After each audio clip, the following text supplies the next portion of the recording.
That's why it's not there, because where it's getting us, it's really hard, yeah, it's taking when you got from another year, just really just taking the years for the main notes, that's the first thing, it's all about like that, it's almost, it's all the picture,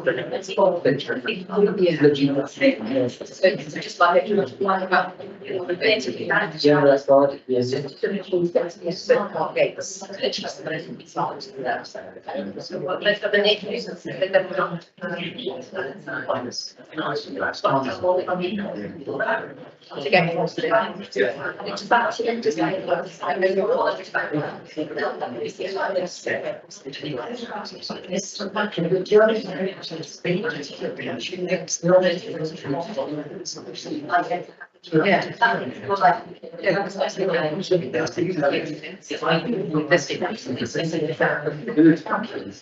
So I said,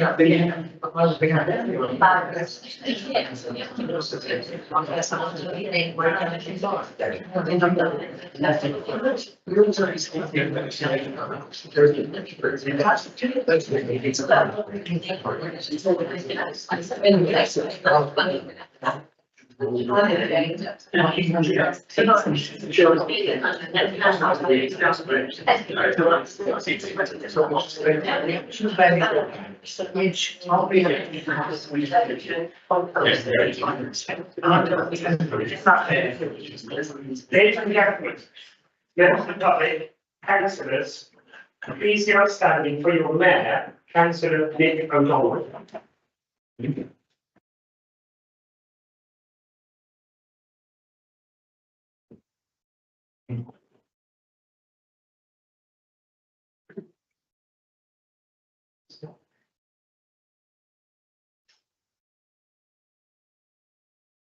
Good evening, please take a seat.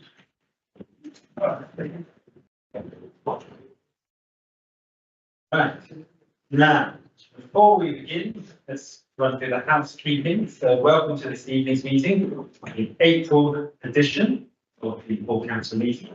I'd like to advise everyone present that you should have bar on sound, which should leave the building immediately bar one of the exits which are clearly signposted. Bar assembly points is in the car park.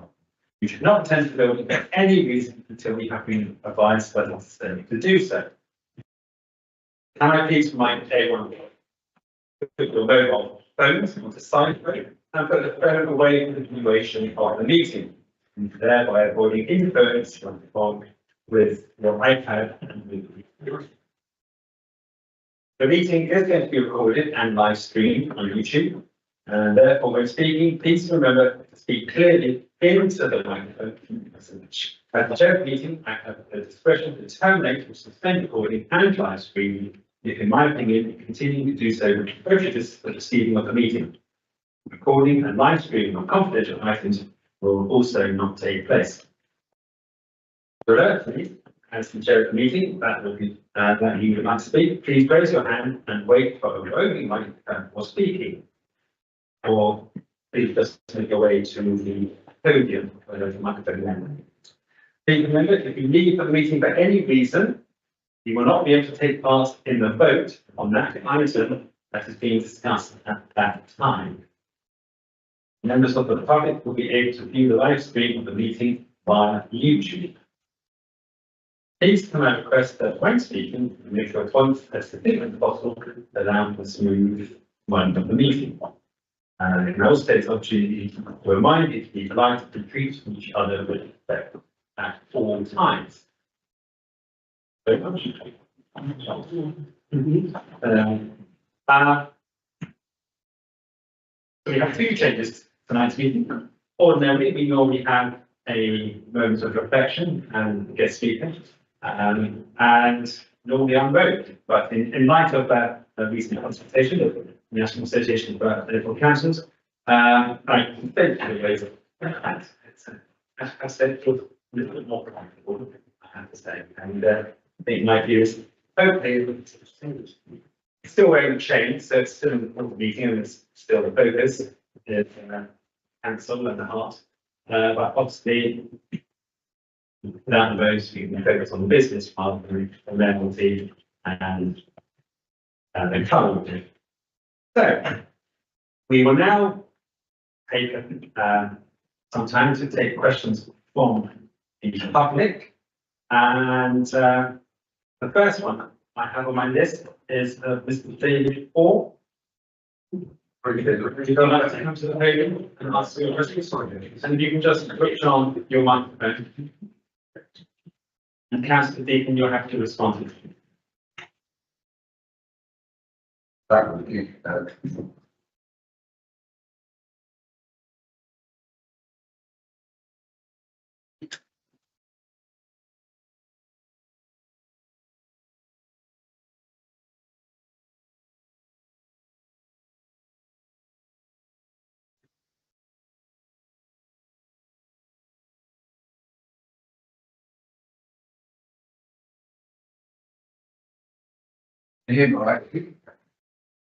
It's working, is it?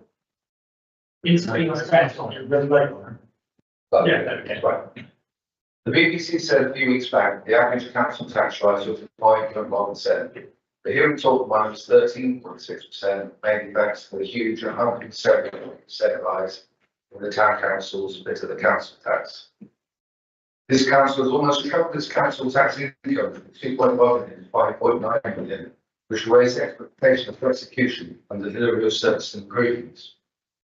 Due to poor budget monitoring, the new Somerset Council is dire situation came out of the blue just before Christmas. It appears to me that it didn't have time for proper consideration of risk assessment and public consultation. Can I respectfully suggest that you don't have a council tax rise this big again for a long time? And also you change the way you plan and negotiate service devolution of Somerset Council. Will you now publish new guidelines on the protocols, criteria and public consultation process in the future before accepting unfunded devolved services and often rundown assets from Somerset Council? Some of you serve on Somerset Council and one of you is an executive councillor there. When you are sitting as talking town councillors, surely we should expect that talking comes first and the travails of the sinking Somerset Council and collective party loyalty are ahead of that primary elected role. Are we expecting in the future that Somerset Council to divest itself of any services or pass on assets requiring costly investment, or this council just follows their instructions?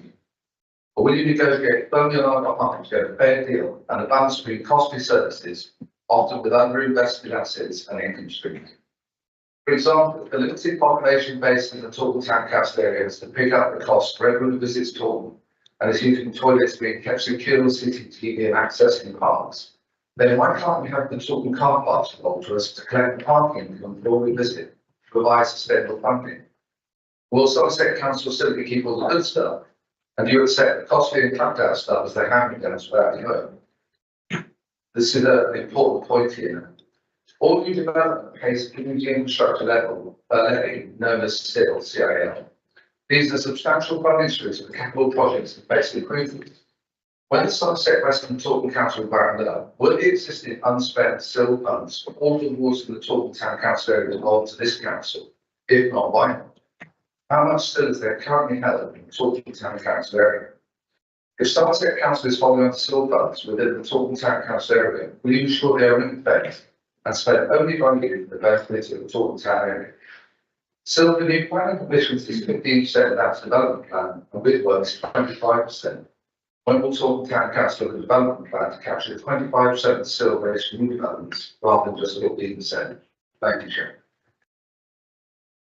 Thank you very much, Mr. Orr. Councillor Deane.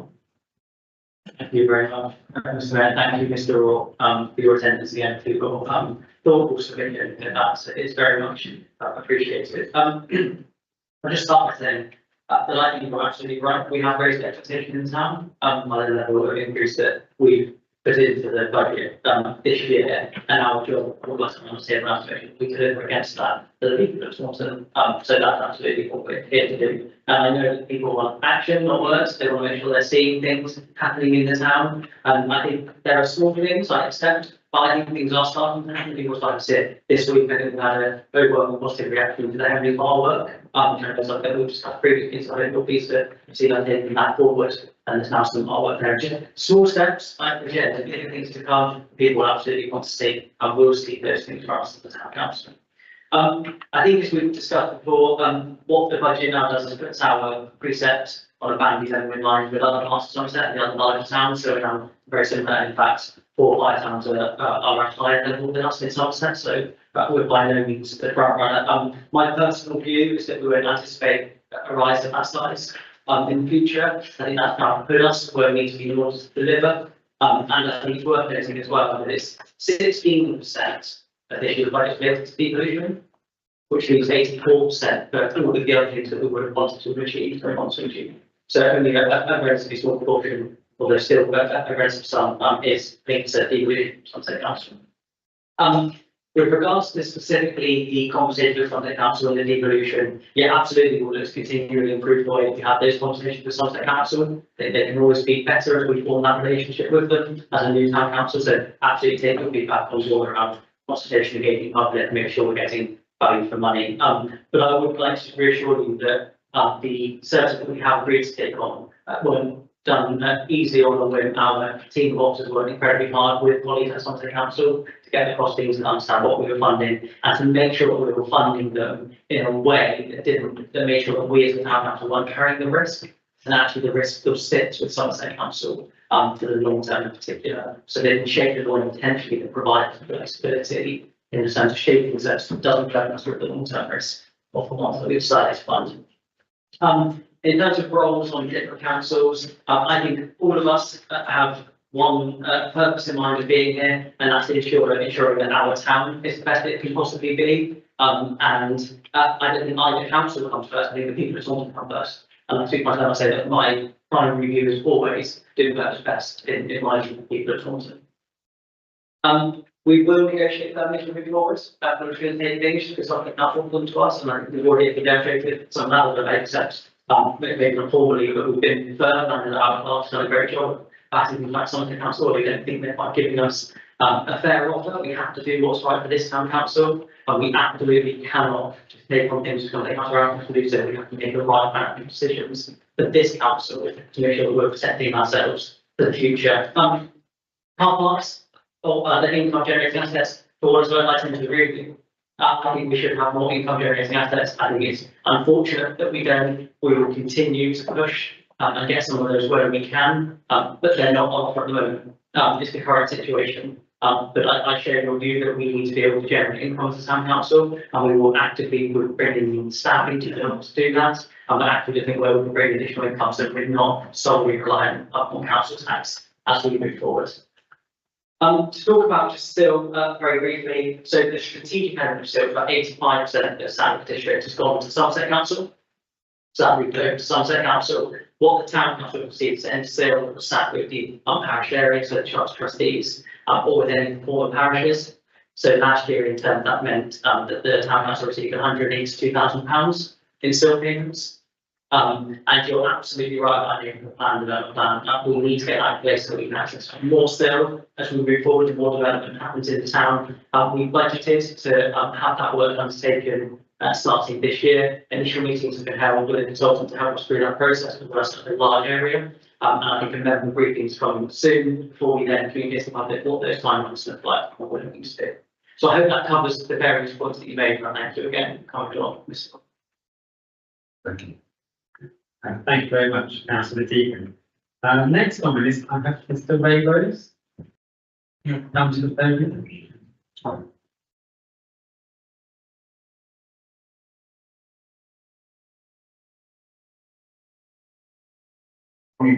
The toilets cleaning, they do the deep cleaning. That's what we call a deep cleaning. Right. They clean the vinyl in Castle Green. Put the gully on the floor, where it dust. Someone's been back there today to do it because I told them, right?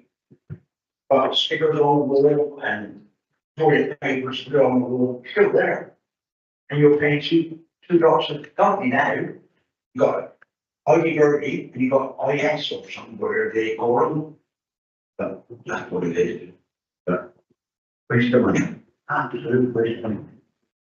Thank you very much. Councillor Deane. Mr. Rose, I want to thank you for coming along, again, this evening, make your point.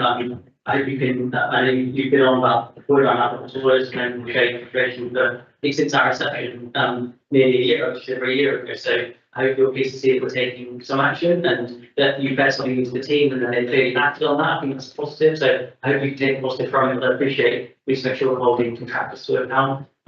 We appreciate that there is a slight double payment then, but we know the people aren't happy with the service that the current toilet people is getting, so we wanted to do something and not just let that drift. That's what we've done by initiating this deep clean, and there's a much bigger programme of renovation, because really, that's the underlying challenge of lots of the toilet blocks, is that the facilities are so old that we need new facilities in there to make sure that we can maintain them and improve the standard of the service. Sorry, so you had to maybe let me respond. No, Just why should you have two companies So, making a mess of it? Mr. Rose. so Can we just let Councillor Deane finish? Can we just let Councillor Deane finish? All talk and no Mr. Rose, can we let Councillor Deane finish? The job taken out was Mr. Rose, I'm going to have to ask you to leave if you can't let Councillor Deane. well, I don't really rubbish. I think that is my final point I want to make to say, Mr. Rose, which is that as public officers, we're expected to act with civility and with respect when we're undertaking our business. And I think we should have the same from members of the public who come along. And I'm glad that members of the public do come along. And I just want to go on record that a recent Somerset Council full council meeting, I was really disappointed, sir, that you couldn't find it in yourself to stand up for a minute silence to one of the councillors. We've recently lost at Somerset Council. I'm really, really sorry that you weren't able to do that. I think it's really disrespectful. And I hope that the next time we come back. Mr. Rose, what can we, well, it's starting to go off topic, can we, go back on the questions? Thank you very much. Do I have, Mr. Charles Biscuit? No. In that case, I do have another question from Michelle Jones.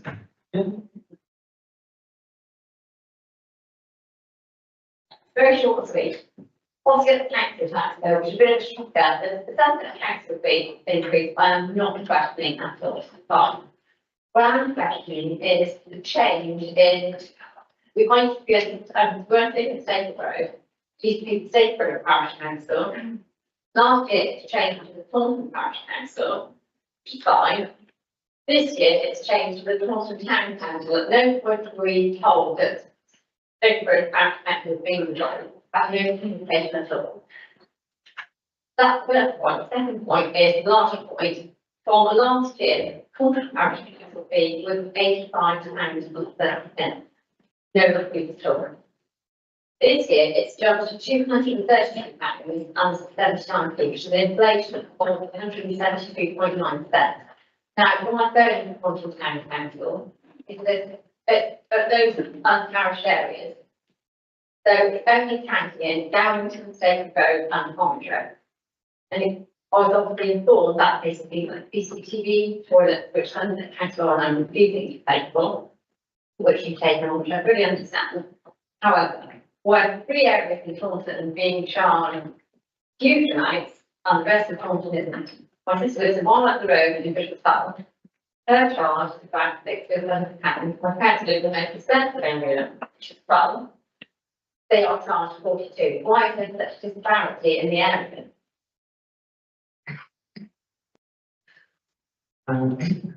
Councillor Deane? Yeah.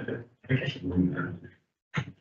Thank you for coming along this evening. I think there's, I can be wide and done what we've done. I think there's probably some factual bits that I just want to clarify if that's okay, just because we haven't got to where we've got to. So the former district council undertook a community governance review a couple of years ago, and that was to create what was called the Taunton Parish Council.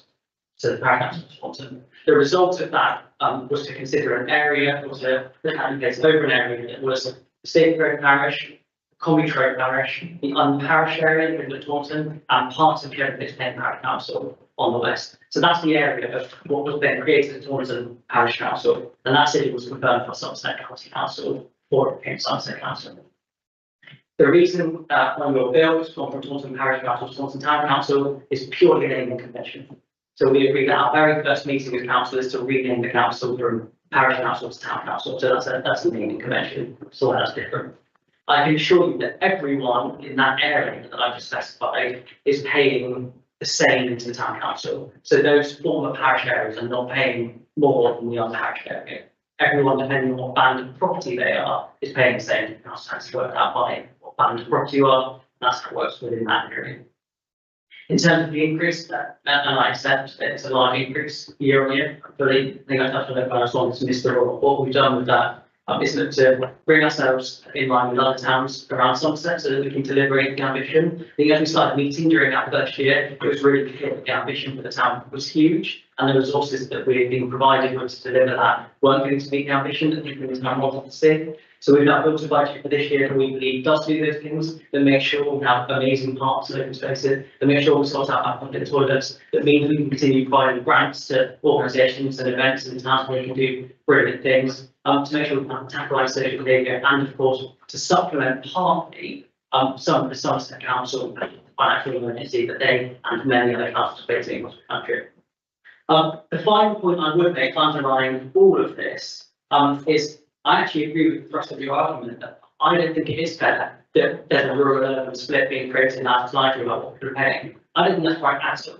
The reason that is because the services tend to sit in the urban areas, so therefore the people in the urban areas have to pay for them, while other people may well benefit from them. Now that's always been the case in society generally, because if I head to Dorset or the Wiltshire and use a private toilet for free there, I'm technically not paid for that by benefiting from the service. So to some extent, that's always been the way the system's worked. I think with the financial challenges that public sphere authorities are seeing, that is going to get increasingly worse and increasingly drastic between those urban and rural areas. And the only way to solve that, there's two things that need to happen in my view. One is to solve the social care crisis that is crippling local government finances across the country. And the second is to totally rebuild council tax. Because to use a taxing system that's based on 1991 property prices, I wasn't even born in 1991, seems to be ludicrous, doesn't it? Absolutely ludicrous. So I think until those things happen, and I hope national government someone get a grip on them, the problem will persist. But I think our challenge to you is to go, okay, we're paying a bit more enough, what are you getting from that? And I'm confident we'll be able to provide to you the answers of what you're seeing on the benefit side. My query back to that one is, if I just live a mile down the road, and this is not my problem, where to be paying like 3.5 times less than using the same facilities and counties, the same distance on the town and equality. Should be no difference in them, should it? I'm suggesting to you now, but to you, should it be not equally shared among every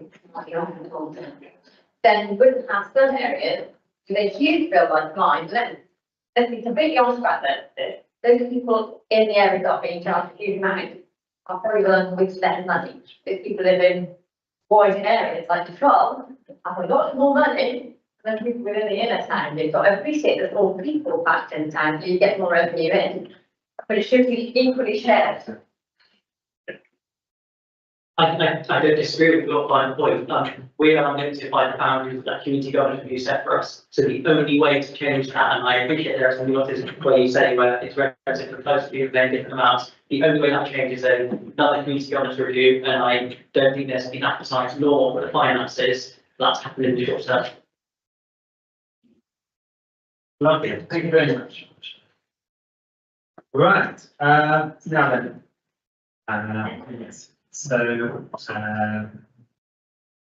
first of all, welcome, Ralph. So, I've got you down as part of the public speaking, but you're going to talk about the Greenway, haven't you?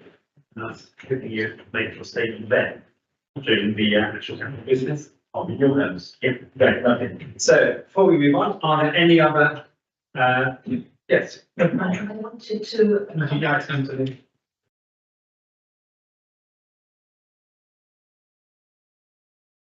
I just wanted to comment on the bridge report. I didn't know whether you wanted me to do it now or later.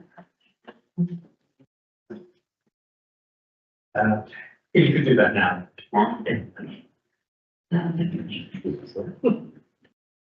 Well, first of all, I wanted to thank Caroline for alerting the public to this report.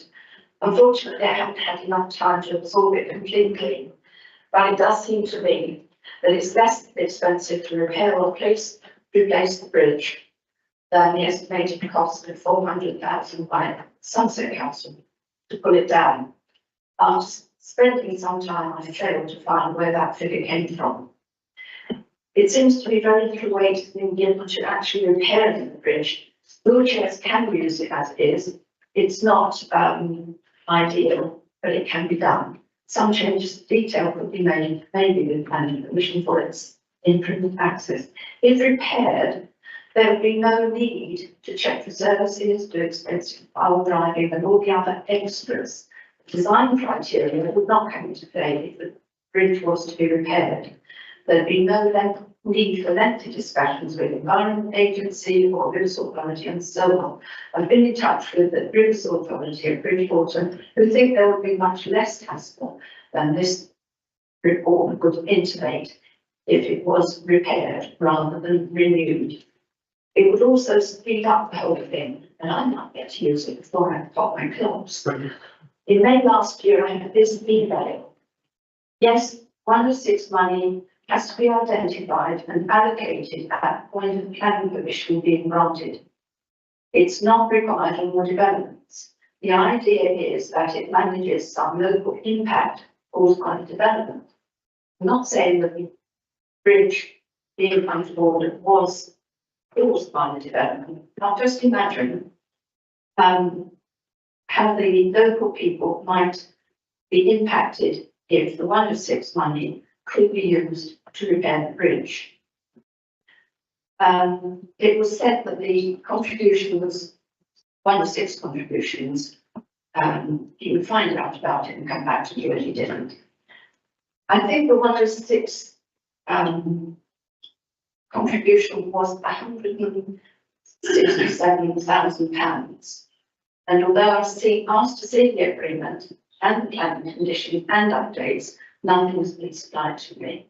It may well be that the 106 money has not been spent yet and the order could be varied. Churches have given an indication they are willing to contribute to bridge repair, so that's worth looking at. You may remember in September last year, I sent a letter advising of some grant money possibilities. Historic England will fund up to 500,000 if successful, fund of 9 million. Death forestry, you have to word it carefully, up to 300,000, partnership schemes in conservation areas, up to 300,000 if successful. If Woodland Gardens isn't a conservation area, it should be made one quickly. Regional capacity buildings of up to 100,000, which successful and other grants are available. If cyclists want a wider bridge, perhaps active travel who have unspent grant money will contribute to widening the existing bridge. A few of the benefits of repair have not fully been appreciated by this further report number 4. And I can't see any reference to any ideas on funding.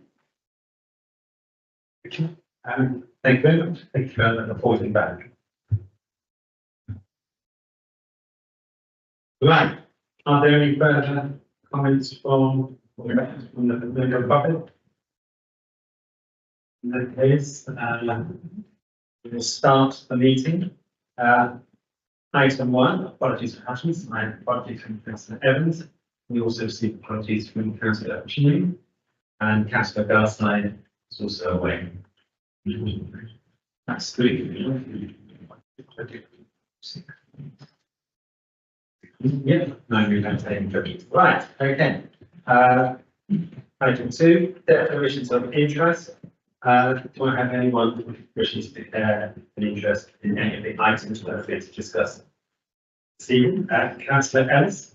Yes, I always say when the Woodland Garden bridge is up there and when it's a Woodland Gardens.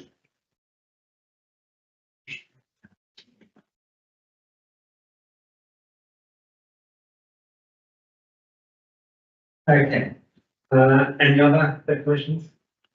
In that case, we can move on to item 3, which is the minutes from last month's full council meeting.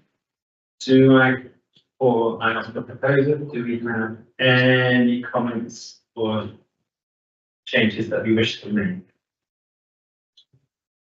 You'll consider them to be an accurate reflection of that month's. In that case, may I have a proposer? Thank you, councillor Solly. May I have a seconder? Thank you, councillor Smith. So, you raise your hands if you are in favour of passing the minutes of this then. That's- Right.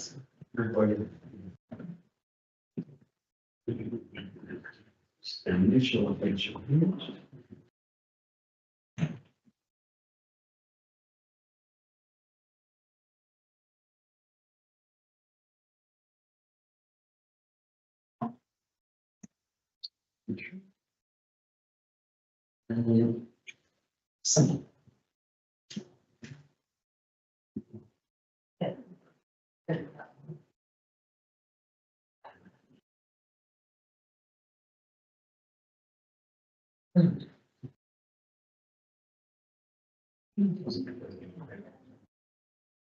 Right. Okay, we do also, item number 4, have to propose and that's it from the other committees. So, we've all seen them. So for the personnel committee, any comments that you would like to make on the minutes from the last personnel committee meeting? Yeah, that's it. Yes.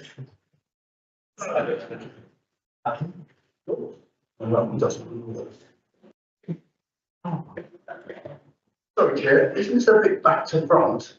Your same meetings halfway down the page, the chairs are going to move forward.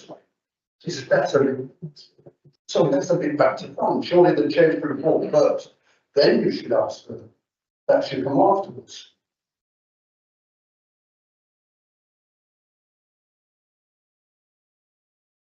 Sorry, councillor Terry. So these are minutes of meetings that have been approved, and then our internal auditor has recommended that once those minutes have been approved by the various committee, they're then taken to the subsequent full council for noting. The further item down, item 7, is about reporting back on the most recent meeting. So not the minutes of, so the personnel committee for yourself would be the minutes of those being noted. It's just an update for you on the business conducted. So it's slightly different. So actually, it's particularly right for I think it's sorry, Chair, As well, I was just going to have, I think what we're approving here are the minutes of meetings that you've already reported about. Yes, so, yes, so these are the minutes, so last month you reported about, and these are the minutes of that meeting that they're not the last meeting you had. So, yes, so we're passing the minutes of the meeting that we reported back on last time. So, do I have a proposer? I'll just do one block. Do I have any comments or amendments that we need to make to the planning, development and transport committee minutes? On the grants committee minutes? In that case, we're doing one block. Yeah. So, can I have a proposal that we pass all these? Thank you, Councillor Solly. Do I have a second? Councillor Deane? Yeah, Councillor Deane. Raise your hands, please, in favour of passing all these minutes. Yes, that was passed. Okay, right. Thank you very much. Okay, so item 5, report for myself and this is the last report from me before we have our mayor meeting. So this time next month will be at the Taunton Minster, and where we elect or choose who will be mayor for the season 2024-2025. Kickoff starts at 6:30. Minster. The only thing I'd like to report today, well, it's quite a few things actually. First of all, the knife engine, and I think we've all had an opportunity to go and see it. Well, first of all, I'd like to express thanks to Councillor Smith Roberts, who just popped out.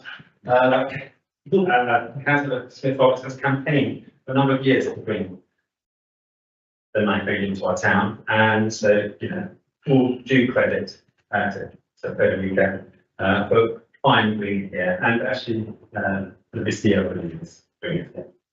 After that, rather than name all the individuals involved, I think I should just en bloc thank everybody who's involved in the opening ceremony and all of those who turned up. There are so many people behind the scenes that I just can't begin to list them.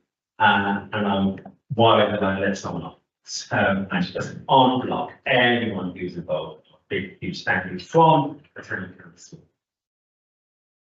Every time I pass the ninth angel, there are always crowds around it. There are lots of people. It has become a real focus of this town, and people are talking about it, and people are talking about the message that it conveys, the message that it is bringing. And from one statue to another, you will see on the screen behind me how it could vary. If you haven't been into the council offices downstairs and seen this over the last year, then, and members of the public and anyone watching at home, this is a statue that was presented to the Mayor of Taunton in 1939. So 1939, June the 5th, she's 85 years ago this year. And the statue only, the children of Taunton, Massachusetts, sorry, I should clarify that. Taunton, Massachusetts were celebrating their 300th anniversary of being founded by people from Taunton, and I was invited over.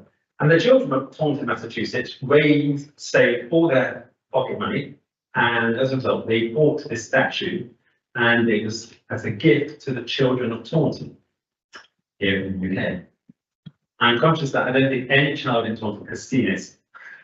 Councillor Byrne, who is a child of Taunton, has not seen this statue. Have you not this to see it? No. And I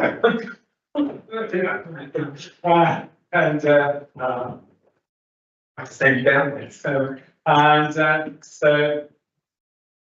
and when I came out, I first found this. I thought this was an opportunity here to try and get it back into the public image, actually return it to the children of Taunton. I've done a lot of research over the year. It originally was housed in the children's library. The research I found out seems that in 1949 the library roof fell down or collapsed or something happened, and no record of where the ferry can be found where it went, but it did end up residing inside the mayor's parlour for many, many decades. And again, it was not really seen by the general public, and certainly not by the children of this town, for whom it is theirs, technically, as they did. So over the year, I've been in negotiation with the Sunset Museum, and on May the 6th, we are doing a presentation day. It's the Bank Holiday Monday. The intention is that it will be there, the museum. We're going to run a very themed day. Being Bank Holiday, hopefully all the children and schools will be able to calm down. Holiday. And the intention is that we will loan it to the museum. It will go on general display, so that people of Taunton can once again see this wonderful statue behind them. So please put that notion down for May 6th. That's going to be at the Taunton Museum. We are having to buy a casing for it. It is fragile. The start is 85 years old. It is fragile, so it does need protecting. So we, the Community Service Ministry will be looking at the funds on the casing for it. After its time, I mean, it's only on loan to the museum. It's again, council decided, you know, how best can we end up displaying this there so that actually all the people Taunton can get to see this. But first of all, I have been allowed by the museum to announce that on May 6th. So please do bring your children down to it, or your grandchildren, or your nieces, nephews, anyone who would appreciate a good go, come to the museum on May 6th. The only another couple of things is, in 2 weeks' time, we have a civic visit from Lisieux coming. So we had finally, after the pandemic, a visitation from our twin town in France. They are coming to spend a week here. So if you come past the council offices on the Sunday or the weekend, you will see a French flag, hopefully, flying outside. We are trying to get a French flag. And of course, if you heard the news yesterday, it's 120 years since this country signed the Entente Cordiale. So very nice to fly the French flag as well. And that will be replaced by the St George's Cross in preparation for St George's Day on Monday.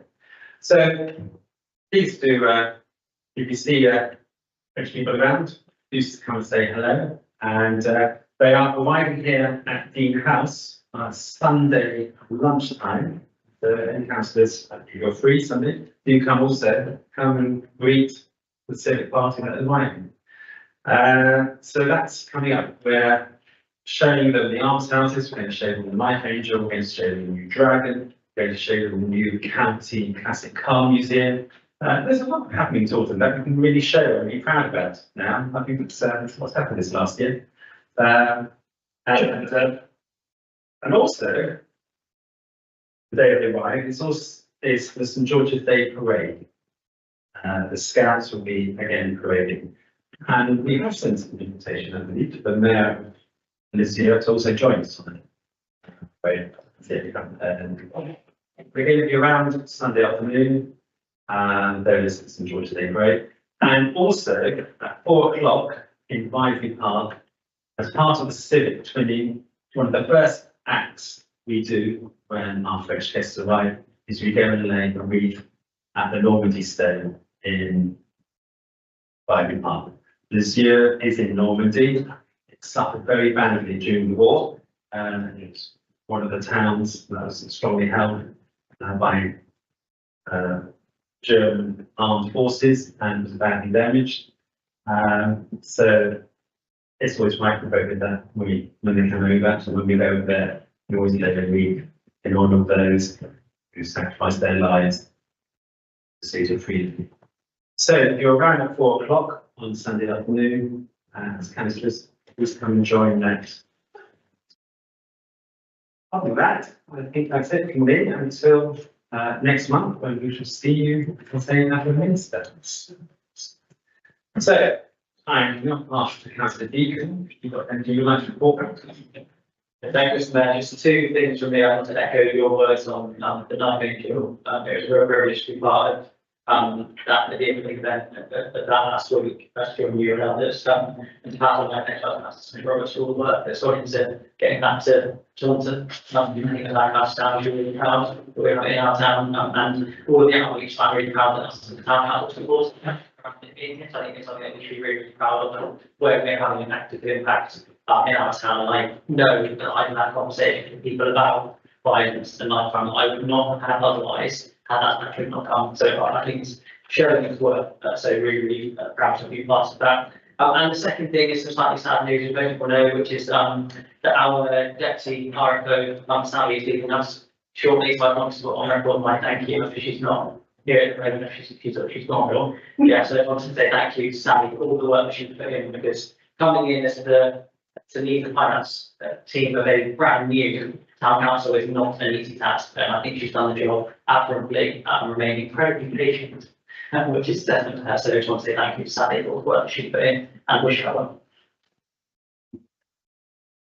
Lovely, thank you very much.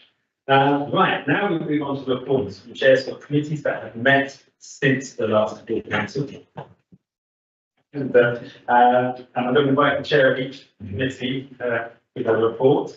And I believe I start with the Personnel Committee, which is Councillor Allen.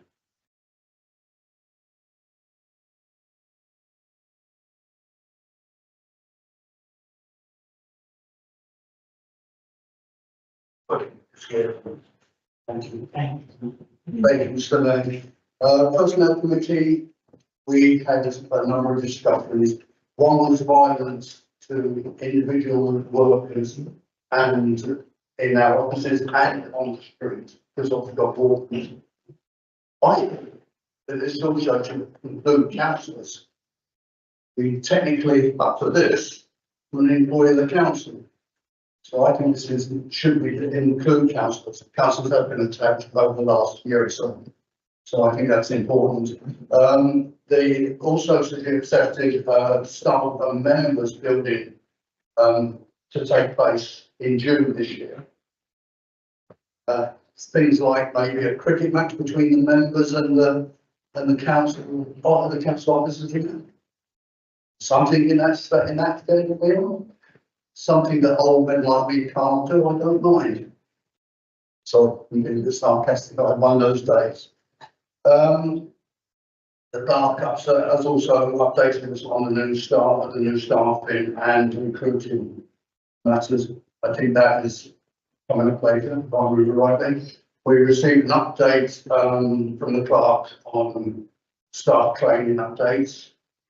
And also the appraisal for the clerk was done on the 27th and is now been right bit on. I think. Okay. We also had an evaluation of the clerk's job. I'm going to get it right. We received a report from RG Consultation Limited. They came, the gentleman came and gave us a 40 dollars, which again, because it's very in the public domain, I think that we can't say any more than that.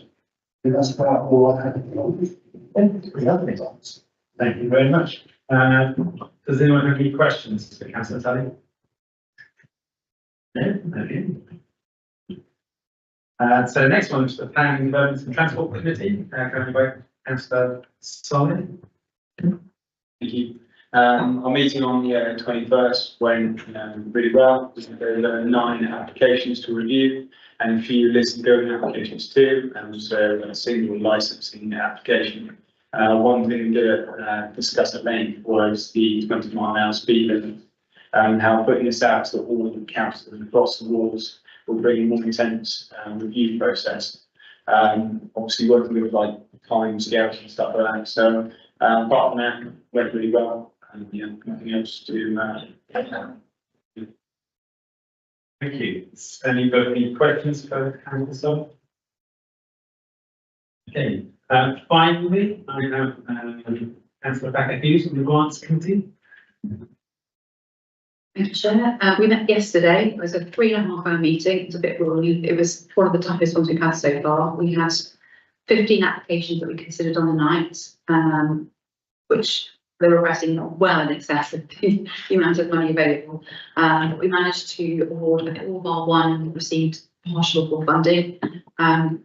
We awarded around £20,000 in grant funding and around £8,000 in sponsorship. So a really wide variety of groups that included sports, arts, mental health and wellbeing, environmental projects. It was a very good meeting. Lovely, thank you. Again, any questions for Councillor Becker Hughes? No? Right. Chair, you want to go on? Yeah. Thank you. We on the second, that's why I questioned about the meetings you said. On the 2nd and 8th of March last month, we also had a government and finance meeting. There was no report next week because there's a day before the full council. And so that's Tuesday.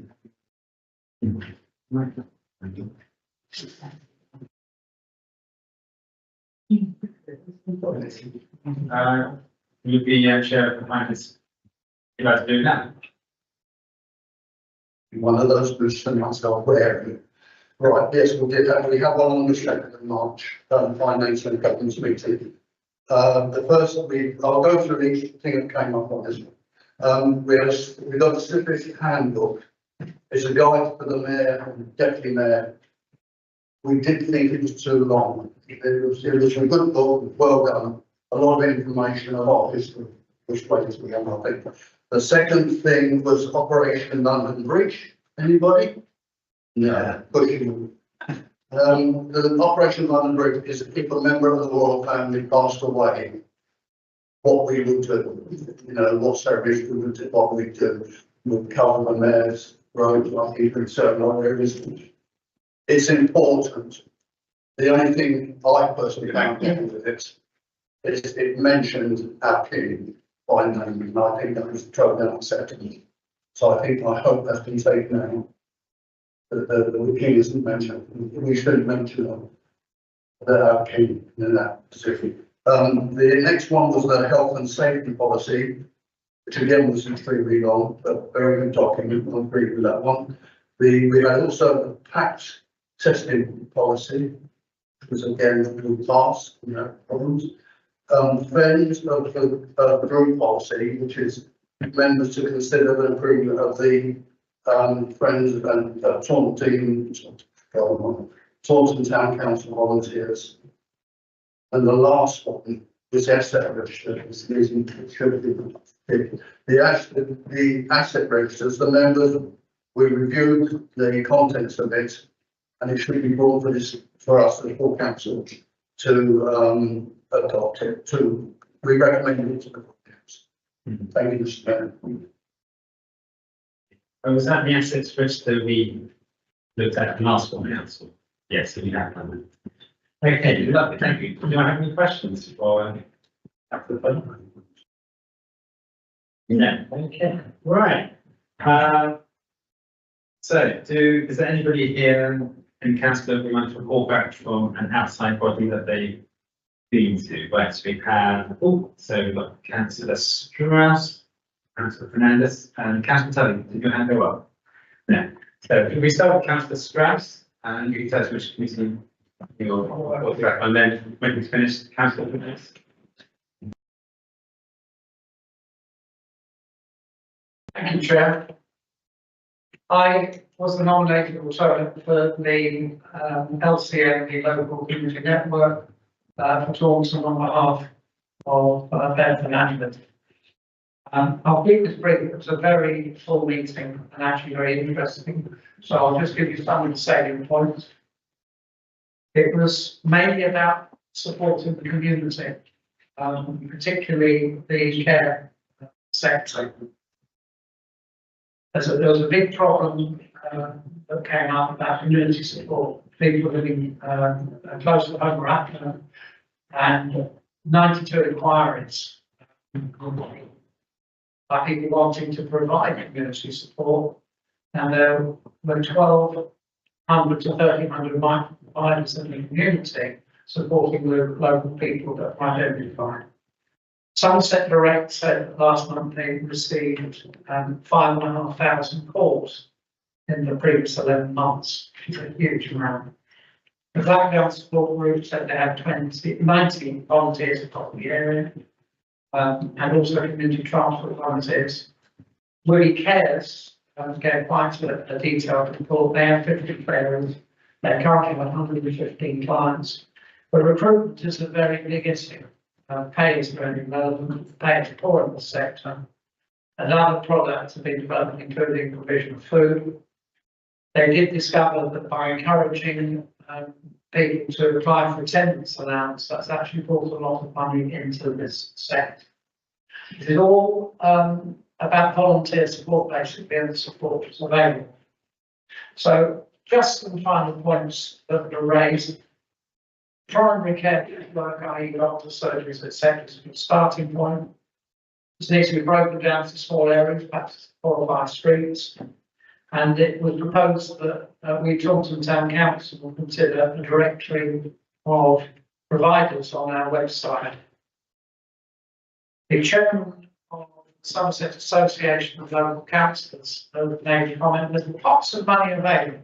There's actually plenty of money available to substantiate this, and the parish council must be involved in any grant application. We as Taunton Town Council are of course a parish council, provided we're involved in the application, grant money is available to better go. And finally, they mentioned there will be a highways briefing, which would be arranged, and that will be during office hours.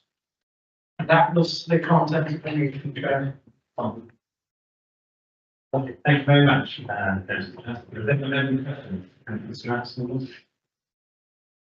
It's Councillor Fernandez.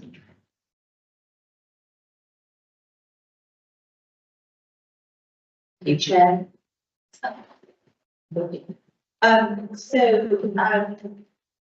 I attended the, as chair of the Young People's Working Group, again, part of the Taunton Area LCN. As part of that, there's a Young People's Working Group that's been meeting regularly every couple of months. The last one was on the 26th, 21st of March. So some of the key points, again, it was, I won't go through all of it, but Young Somerset are running hubs. It's here in Taunton at McDonald's as part of the Violence Reduction Partnership. So they're running hubs within McDonald's. It's a very good scheme that they're running, and it's about basically going to the young people, because it was found that many young people actually congregate in McDonald's surprisingly on a Saturday afternoon.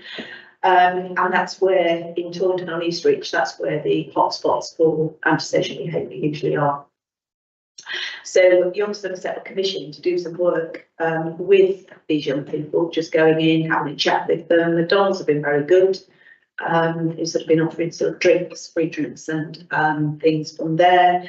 But from there, it just means that the Violence Reduction Partnership from the aim of Somerset Police will be able to formulate next steps from there. So they're looking at producing schools packs to go into all schools, information for PHSE sessions, conflict management, guidance leaflet for parents, young people in the community, and so on and so forth. So there's lots of good work going on. Paul Smith from Bridgewater and Taunton College gave a presentation about the Employment Hub Digital project. A result from that is actually he's now in contact with the Minster, with Reverend Tony, to look at skills gap between colleges and businesses. So it's looking about sharing skills.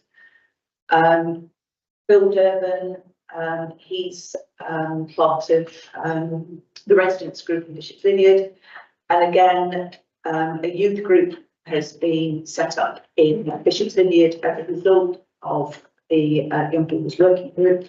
So, and he's also secured silver funding through the Bishop's Vineyard to have a new community space within the school.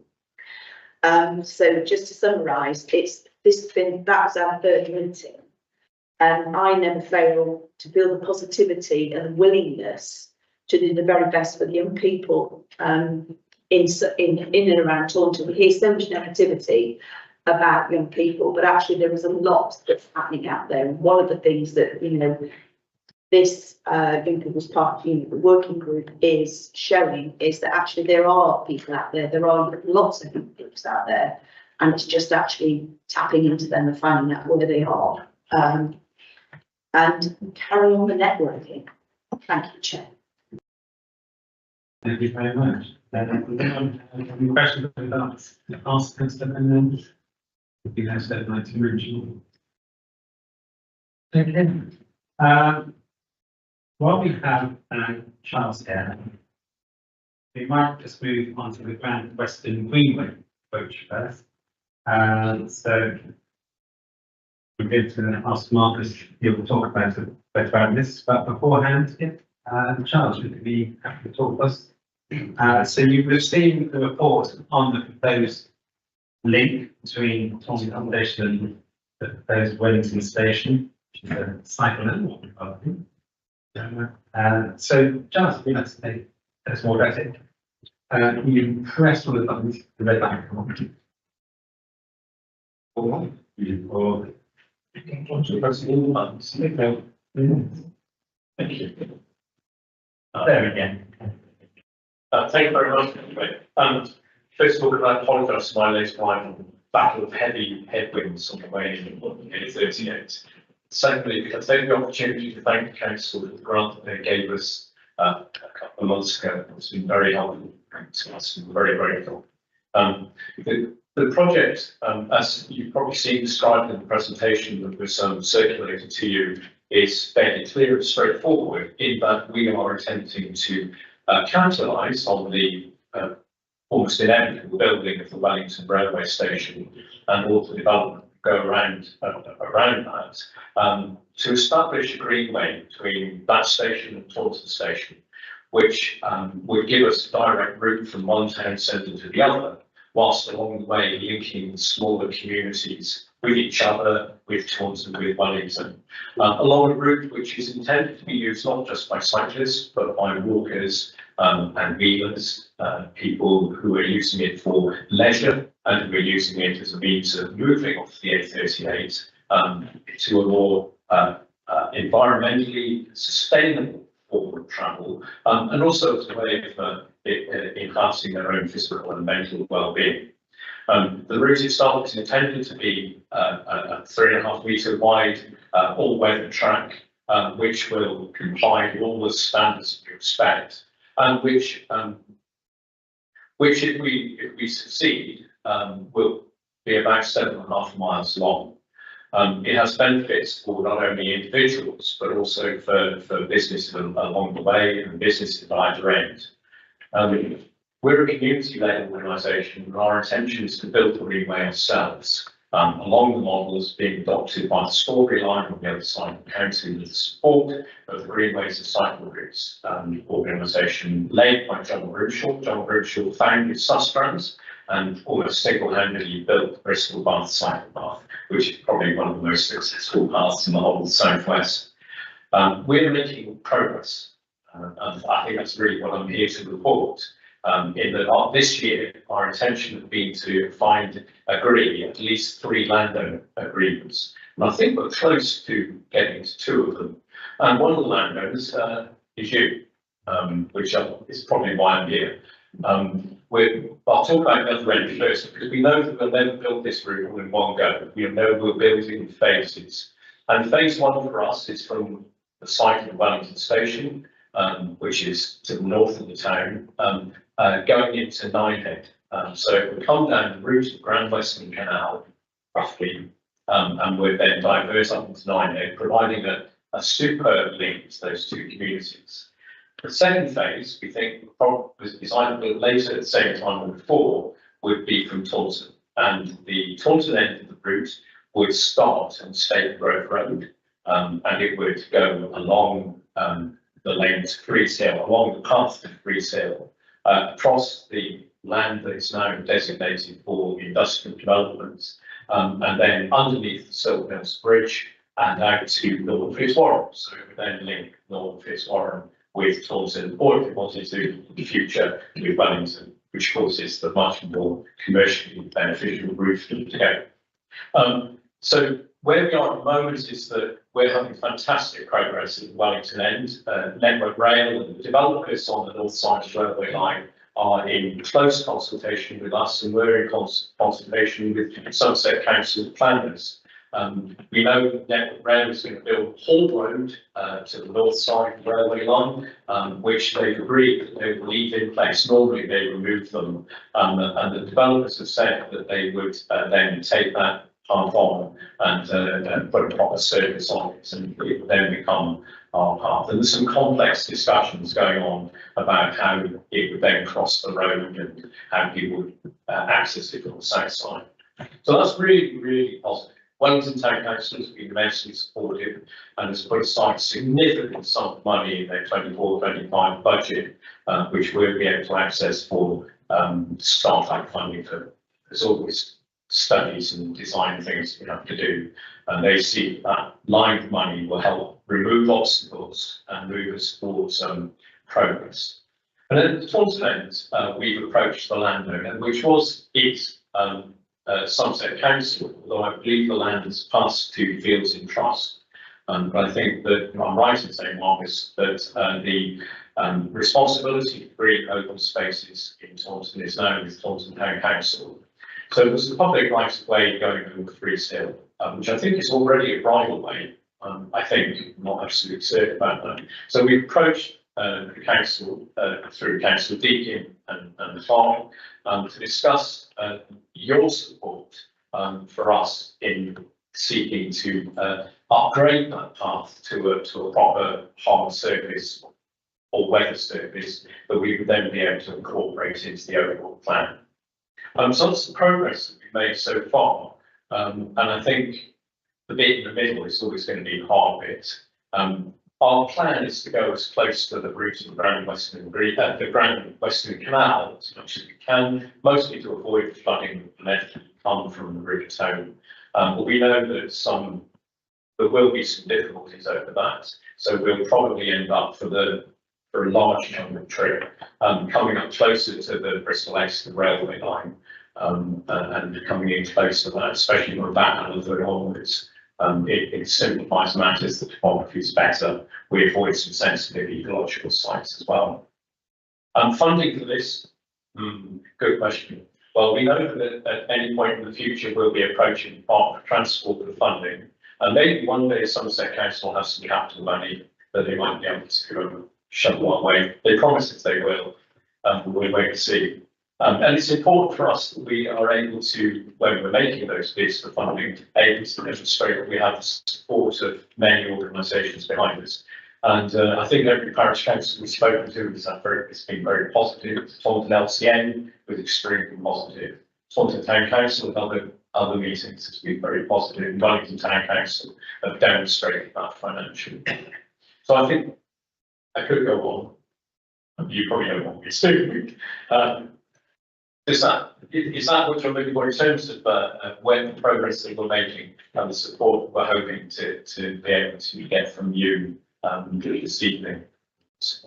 I think you're going to make a good overview that summarises what the detailed report gave. Marcus, is there anything else to add? No. So we're here today to consider the council, that's us, offering any assistance that we can as a landowner in cooperation with the Free-Scale Community Orchard Group to support the necessary permissions required to upgrade the right of way. They would T33/12 running alongside Turner's allotments and the community orchard. And we're also here to consider the council, that's us, offering any assistance we can as a landowner in cooperation with the Free-Scale Community Orchard Group to support the necessary permissions. That's right. Before we do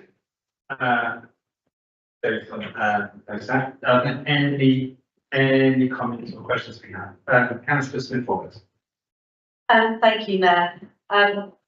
Really grateful for your time this evening. I'm really supportive of what you're looking to achieve. I spend a lot of time with Councillor Roswike, and she is a very strong proponent of the Strawberry Line and how that was done through the Mendip Council at the time, and all the different link ups that need to be made along that route, and how I think it had a movement opening. So I would be really pleased to see something similar here in relation to active travel.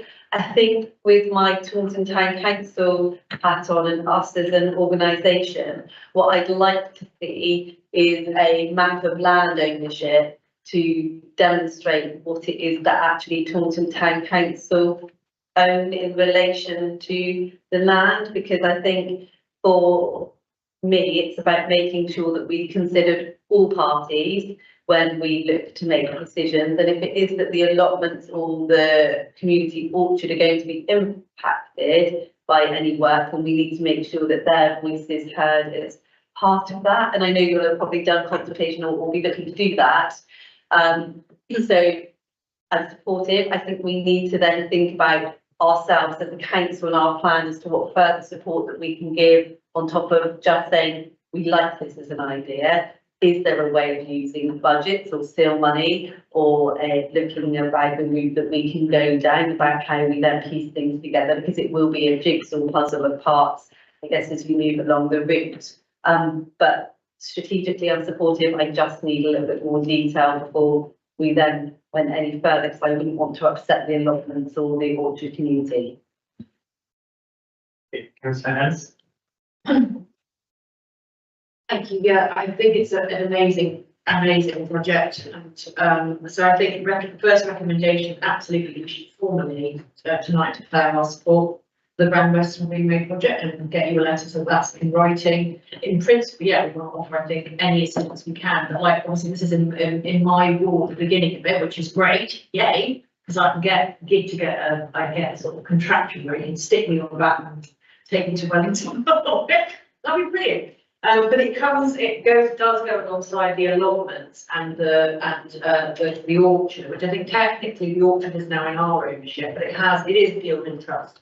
So the point of field and trust doesn't change the ownership of a piece of land, it just safeguards it against unwanted development. But I don't think this quite comes under that bracket. It's more of a, you know, an enabling thing, we think. But so there would have to be consultation, I think, with fields and trust, but there's provision in the deed of dedication.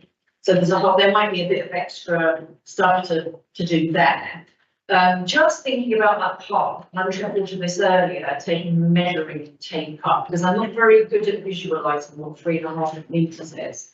But points, it is quite narrow. You haven't got a lot of room for manoeuvre, so I'm assuming you probably measured it anyway.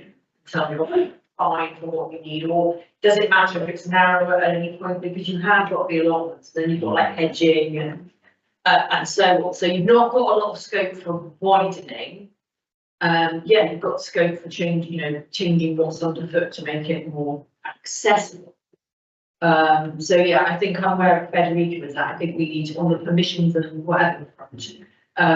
That's possibly a bit of not quite a shebang, not as well as that, but we still need to do some more work on it. But I would definitely love tonight to absolutely fully back the project, because I think it's crucial for what we want to achieve as a town and for our aspirations in terms of the climate emergency and addressing that through active travel. So I really want us to support this, and let's iron out the details and involve, it'd be great to have maybe a walk along there with people from the allotments, maybe in the orchard, and so that we can just get a real practical down to earth sense of what it would involve at our end. Marcus, you said. Thank you. So in relation to the points around the land ownership, I think we had a session in the class when we looked in parish online, and obviously the tree sale was transferred over along with terms allotments by the former Sunset Council, so that would be in our ownership, and along with that transfer, they transferred over their 2005 management agreement with the committee for Freesfield Community Orchard Group. I believe Charles has reached out to the extant contact on that, but it's whether that agreement, we went through that and looked to see whether there was anything there about, if you're looking to, because it's slightly different to where the allotments, where there's a hedgeway, but it wouldn't impact us much, whereas we're going to cut straight through Freesfield, isn't it, the right of way. I think if there's conversations with the chairman, and also and the allotment association should continue, as well as there are houses along on the right of way as well as the homeowners as well, I would suggest, could form part of that. And so yeah, something we have been looking at. I mean, in terms of the right of way on the parcel map on parish online, it almost looks as if the right of way is carved out of our land parcels. That was one of the things I think we wanted to bottom up with some of the rights of way as well as, in terms of permission, do we own that land as it comes through, or is it cut out of our parcel of land? There's our sort of questions we flagged as in the chance. Thank you, Jack.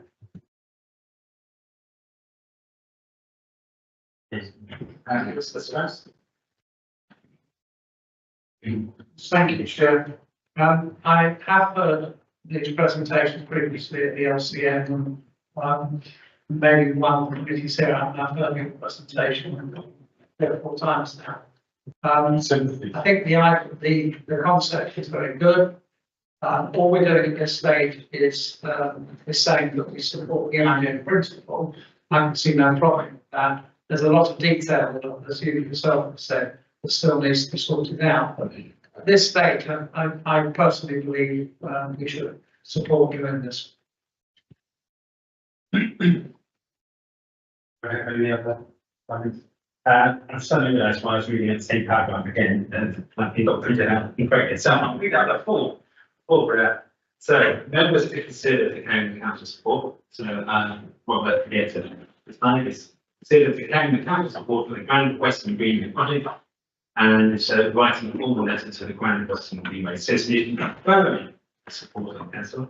And then the council offering as any assistance we can as landowner in cooperation with the community, the free scale community, which we and support necessary mission required, upgrade the right of way, running alongside tenants allotments and the community. I do think it's a wonderful opportunity, and there's been long campaign to make the cycle route and a better route between Taunton and Wellington. Many people are campaigning to upgrade the A38, do that. You read the report, and I think I was part of that 2022 cycle life. I suppose that counts there. Dixie Dutch, I believe. Yeah, you're on that cycling campaign. Shall I just? No, just. So that's what we're here to do. We propose that we want to ask a question. Slightly. You want to make all? Okay. Just to pick up on what's been said, I think on the second, I think I'm personally happy with the first part of it. On the second part, I wonder if it's worth referencing the allotment association as well. As well as the committed freestyle community orchard group, especially we should be in cooperation with them and with the term allotment association. They should be with both parties. I think that's implicit in there, but we should probably just make that explicit. We would engage with both those organisations if people are happy with them. Yeah. I'll second that amendment. Okay, so that's Councillor Deane's proposal. Councillor Bellman has. I'll second that. Second that. So do we have a vote in favour of that amended proposal? Yeah, good, okay. I think it's very important. I know the orchard detail very well, and it is there. And I know the residents there are very protective and you know, they value that there. So I think we do need to include them as much as possible and make sure that they are fully consulted and engaged with. So I would agree with that. So do I have a proposer for that? Oh, thank you, Councillor Fernandez. And a seconder? Thank you, Councillor Solly. All those in favour of this motion, please raise their hands. So yes, we will. Who's going to mind? Yes. And you maybe whether you like you're sitting there now and that's your glued to the seat. Because that, by the way, okay, well, thank you very much, and I look forward to it. Me too. Keen stuff like this. That's good. No, great, no, sorry. Tom, Councillor. We do tax, while we're waiting, we definitely have to like life. That's fine. So, right, next item is the Goodlands Downs footbridge, and we have the report back on the feasibility study, and we have your lesson today, Chris Brian, right, and the engineer.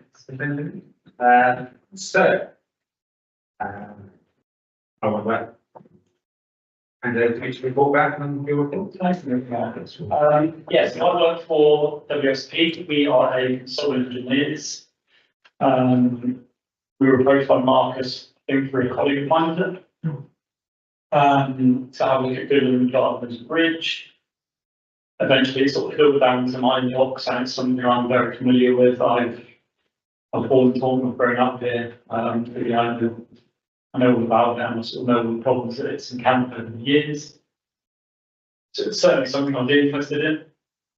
I think initially I probably had the same thought that other people may have, and think about two large road bridges either side. And it wasn't until one day I took the dog to have a walk down there one Friday afternoon, and yeah, I completely understood the reason behind Marcus asking us to have a look at it.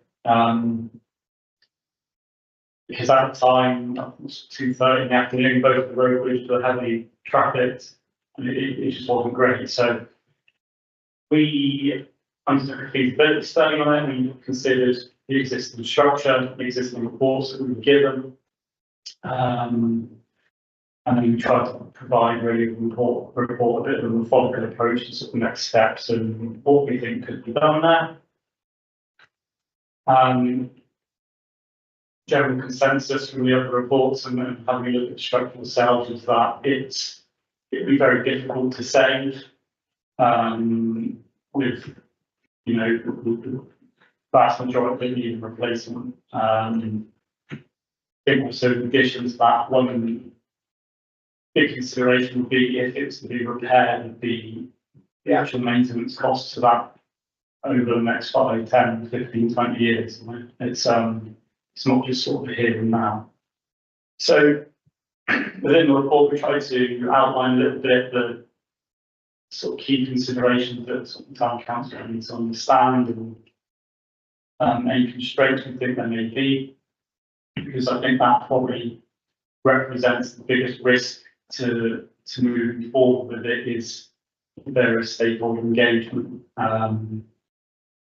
We were asked to consider a new structure that would be sort of constructed to modern standards, and obviously things have changed quite a lot since whenever the footbridge was first installed. The main one being gradients, really. It's surprising what the maximum gradient you're allowed is. And it's that really has the biggest impact on the surrounding environment.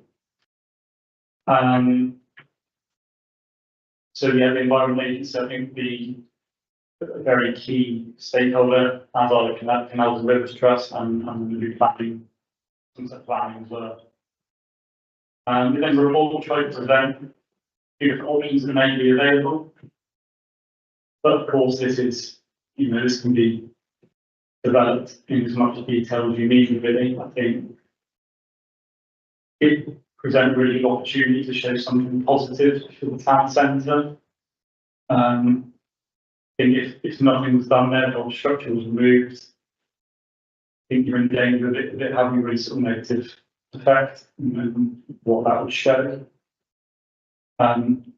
So yeah, as I said, we presented a few different options what could be done there, and there are a few elements to consider going forward. We tried to present a few sort of what we believe to be next steps.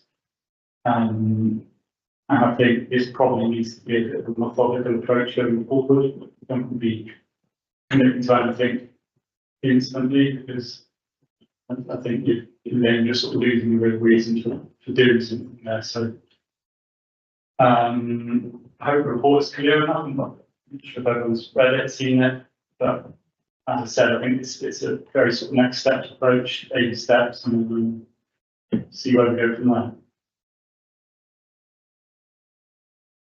Thank you. Are you happy to take questions? Of course. Yeah. Yes,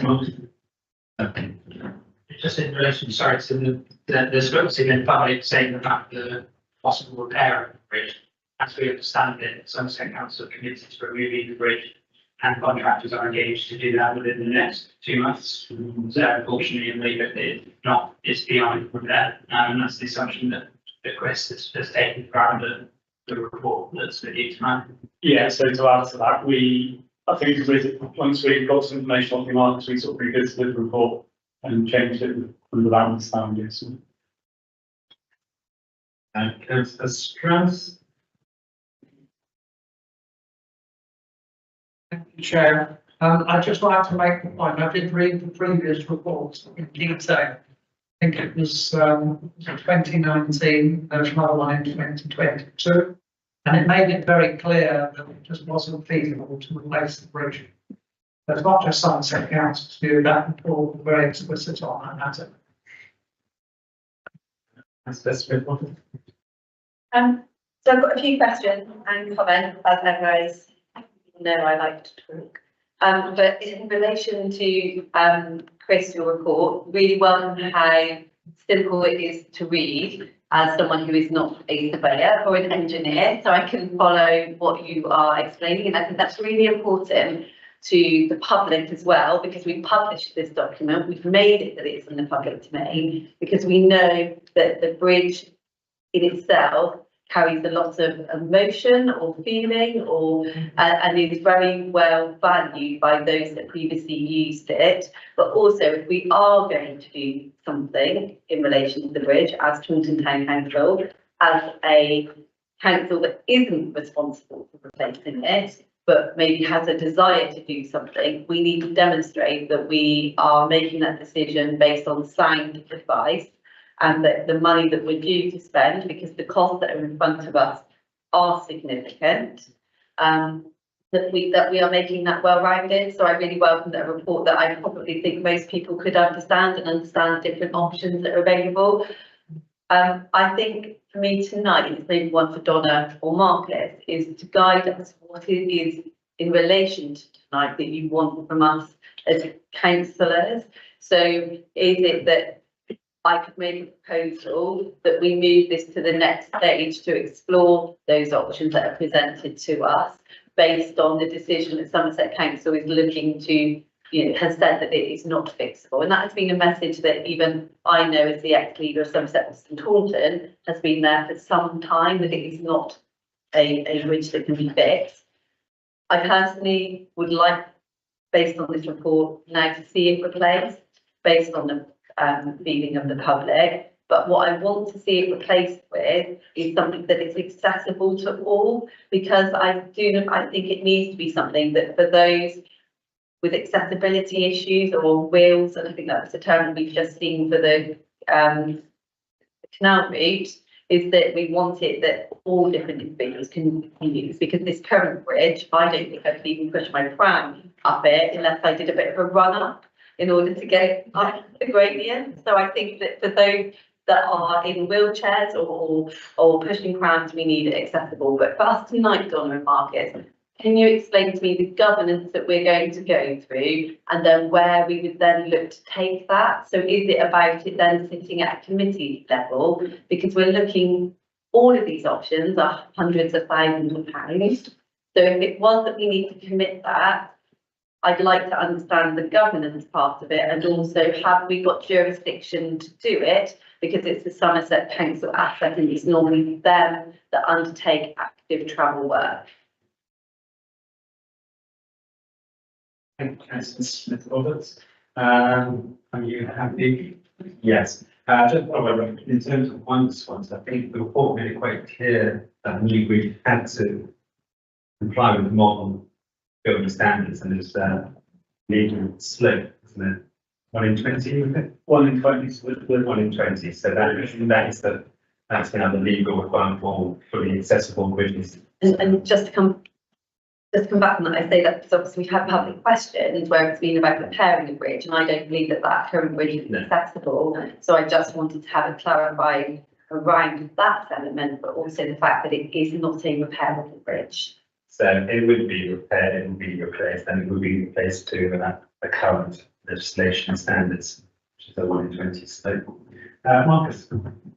Yeah, thank you, Chair. So obviously, the recommendation on the agenda order paper is members to consider and note the additional feasibility study on the Goodlands Bridge and the associated action required. I don't think we'd be expecting councillors tonight to, go ahead and say, for option 2 or option 3 and commit that kind of money. It would need a bit more detailed work to go away as councillors and look at that. And I think in terms of coming back, it will probably be a full council decision with that level of spend of the budget.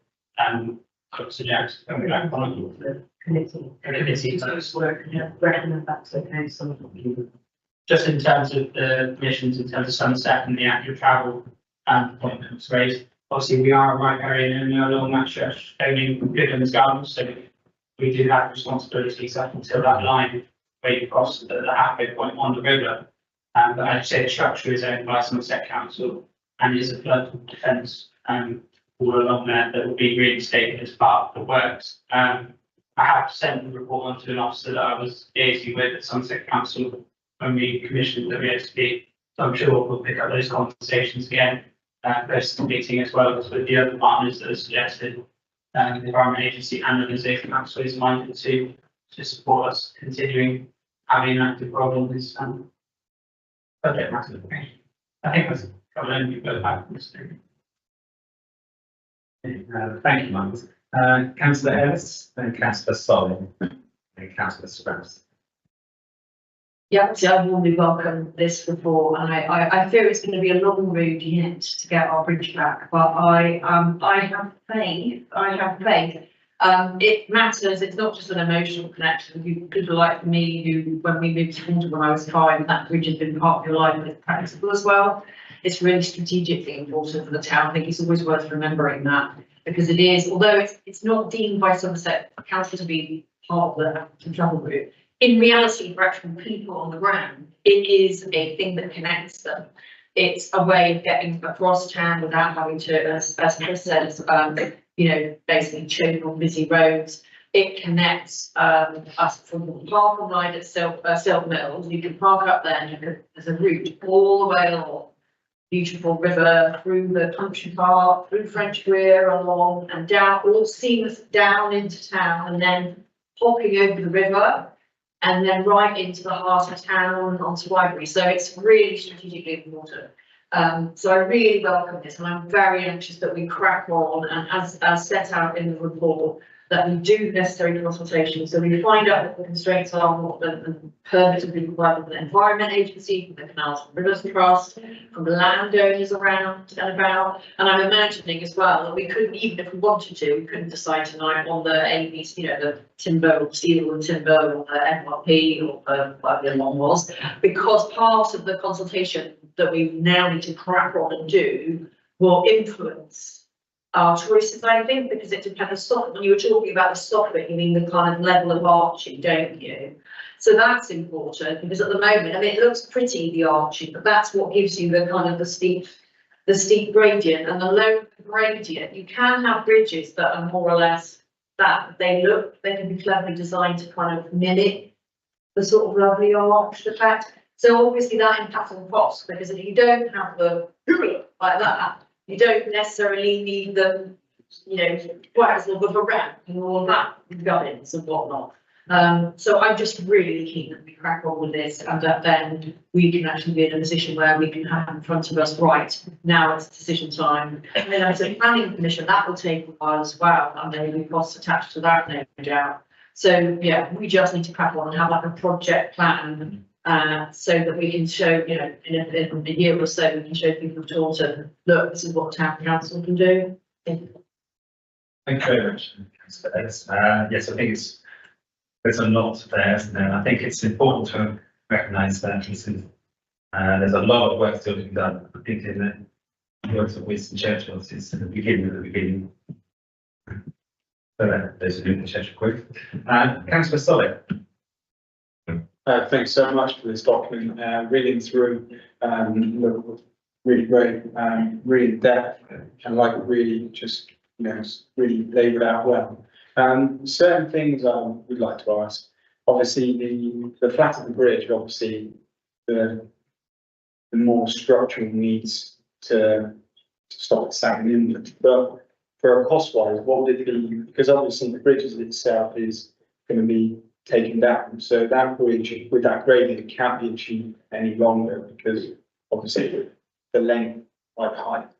But if we were to put, say, a flat bridge, for example, would the cost be a lot cheaper to achieve the same, actually walking over a bridge? So that's one thing. The only other thing, obviously being in construction, timber, in my opinion, is just looks amazing, be a great product, but the ongoing maintenance side of things, the painting or sealing or any repairs in the future, or even like slip-proof lines to stop slipping in the bridge is really good. But obviously products like the FRP is there, zero maintenance to it. Maybe a power wash every couple of years just to keep that product 100%.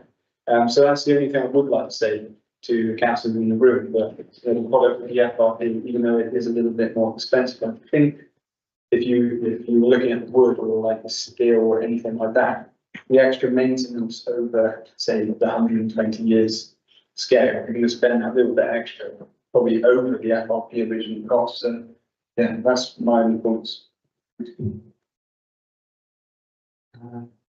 Councillor Strauss, and then Councillor Deacon. Thank you, Chair.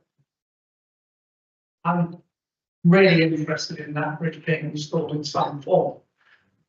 But I have to echo what Councillor Caroline Anderson said, much more effectively than I could have done. That was summed up very well. What I would say is the two preconditions, as we've already said, are number one, we have to get approval from various bodies before we can see. And I think we ought to progress with that sooner rather than later. And the second thing is the state of the foundations. And it may be that whichever option we choose will also depend on what the foundations are. So I don't know how much it would cost to find out the state of the foundations and which of these options would be applicable. And again, if possible, I think we ought to be moving on that as soon as possible, because we can't make a decision on the type of bridge until we know on what it can stand.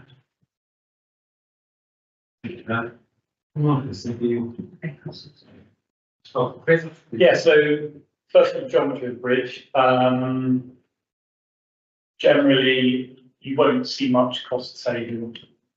You know, maybe a little, but not a great deal. And what you've got to consider is every 10 millimetres high that the bridge is at the end is going to be added onto your ramp, you know, so it has a knock-on effect on the problem. With regards to going forward, again, I think a lot of what people don't understand is the maintenance costs of timber, especially. You see the condition of the timber now, and it's all very well saying, yes, it'll be maintained, but we see at times like again that it's not, and it causes huge problems going forward. And so yeah, it needs to be considered really as a sort of whole cost. Maintenance for option like FRP could be something really good, you know, it's something like it could be iconic and something different that, you know, Town Council can have. With regards to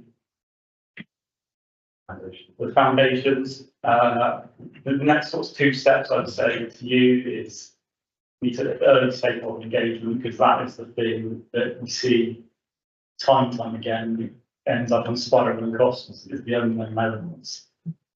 If that happens at an early stage, it will be really reducing the risk going forward. And with regards to the existing foundations, it's something WSP can do. We've got an in-house testing team.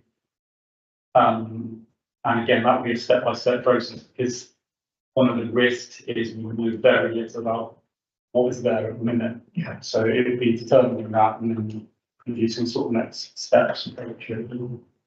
May I just ask supplementary on that, Chair? Just very, very brief question. How long would that take to get back on the foundations? We could probably do that within 2 months. Thank you. Councillor Deacon, you had a question. Thank you, Mr. Mayor. I've got a couple of questions, and then just a bit of a point really. The first, I think you, thank you for the report. I think it's really clear, and actually, I think having seen the report, I am glad that we've done our own report for Town Council, so that we get all of this in one place, really clear and accurate documents. Like, I'm really pleased that we've made a decision to commission our own report to give ourselves the most possible evidence space. You touched very briefly on some things that it would be worth doing before the bridge is removed. It'd be great to hear from what in your mind those things are that we should try to be asking for or be aware of. If we know the removal is imminent, otherwise it's going to cost us more down the line to retrospectively work out some of those things. So maybe you can come back to that and ask questions. So we've established that the structure's coming out now, the existing bridge is coming out, which is great, and we know that the foundations are staying. We would like to take an approach to minimise costs, which would mean assuming that the existing foundation can take a bridge that will weigh a similar amount. So I think one of the key things we would need to know, and this would probably come from whoever's removed the existing structure, is how much it actually weighs. Because as I said, we've got no record from it, we've got no idea really of member sizes and things like that. So for us to be able to accurately calculate what the existing structure will weigh, it would be difficult. So any training room would be undertaken, room probably selling that volume. Other than that, that's about it. Yeah, so I, the next question for that. I had a couple of points, a question. So a question for possibly for our team, actually more so is how we start exploring any external funding or grants that we could bring in to support this kind of project. And I think the third thing I want to say is, I think if we choose to go ahead with this, I think way down the line, this is potentially quite a big capital outlay for us as a council. It's a big investment for us against our budget number. And I think we need to be really conscious of how we engage our residents in that decision and making sure we do get the voices of residents as strong as we can before we make such a big decision with their money. So I'm flagging that now, I think an answer to it, but personally, I'd like to see a really clear input from residents. And it might even be asking them the choice, giving them the choice and getting a bit of feedback. I think that's really quite important, but having looked at any external funding might be effective.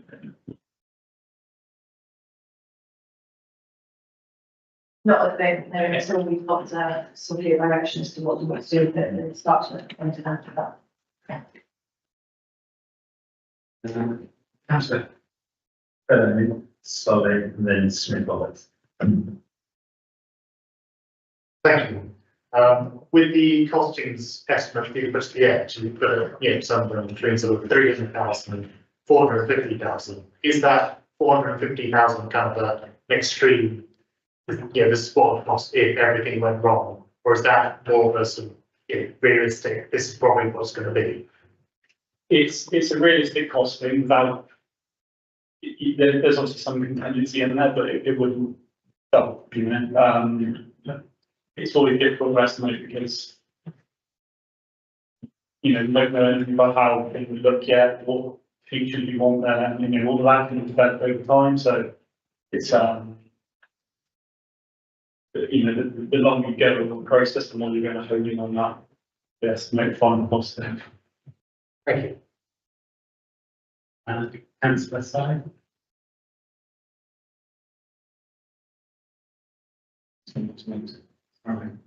My last point as well, and I don't know if this has been actually brought up before. So if I'm right to say, Mark's just said, if we own halfway across the bridge and the maintenance of Goodlands Bridge, Goodlands Garden, us being the possible funders to redo the bridge, I would like to ask, say, like Donna and the team, to find out at the moment the asset is the bridge, or if the bridge gets removed, well, it's not an asset to Somerset Council. So surely, as the funders of the new bridge, and to take it forward to actually maintain the bridge properly, we need to be the owners of this bridge. Absolutely. Because currently, us being the person funding the bridge, Somerset Council go thanks to that. Can't be bothered to update it or maintain it for the next 50 years. I don't think it's coming back on us as Taunton to fund that place again, because strictly it's just not on. So I think for the interest of the residents of Taunton, this should remain an asset of Taunton, not Somerset.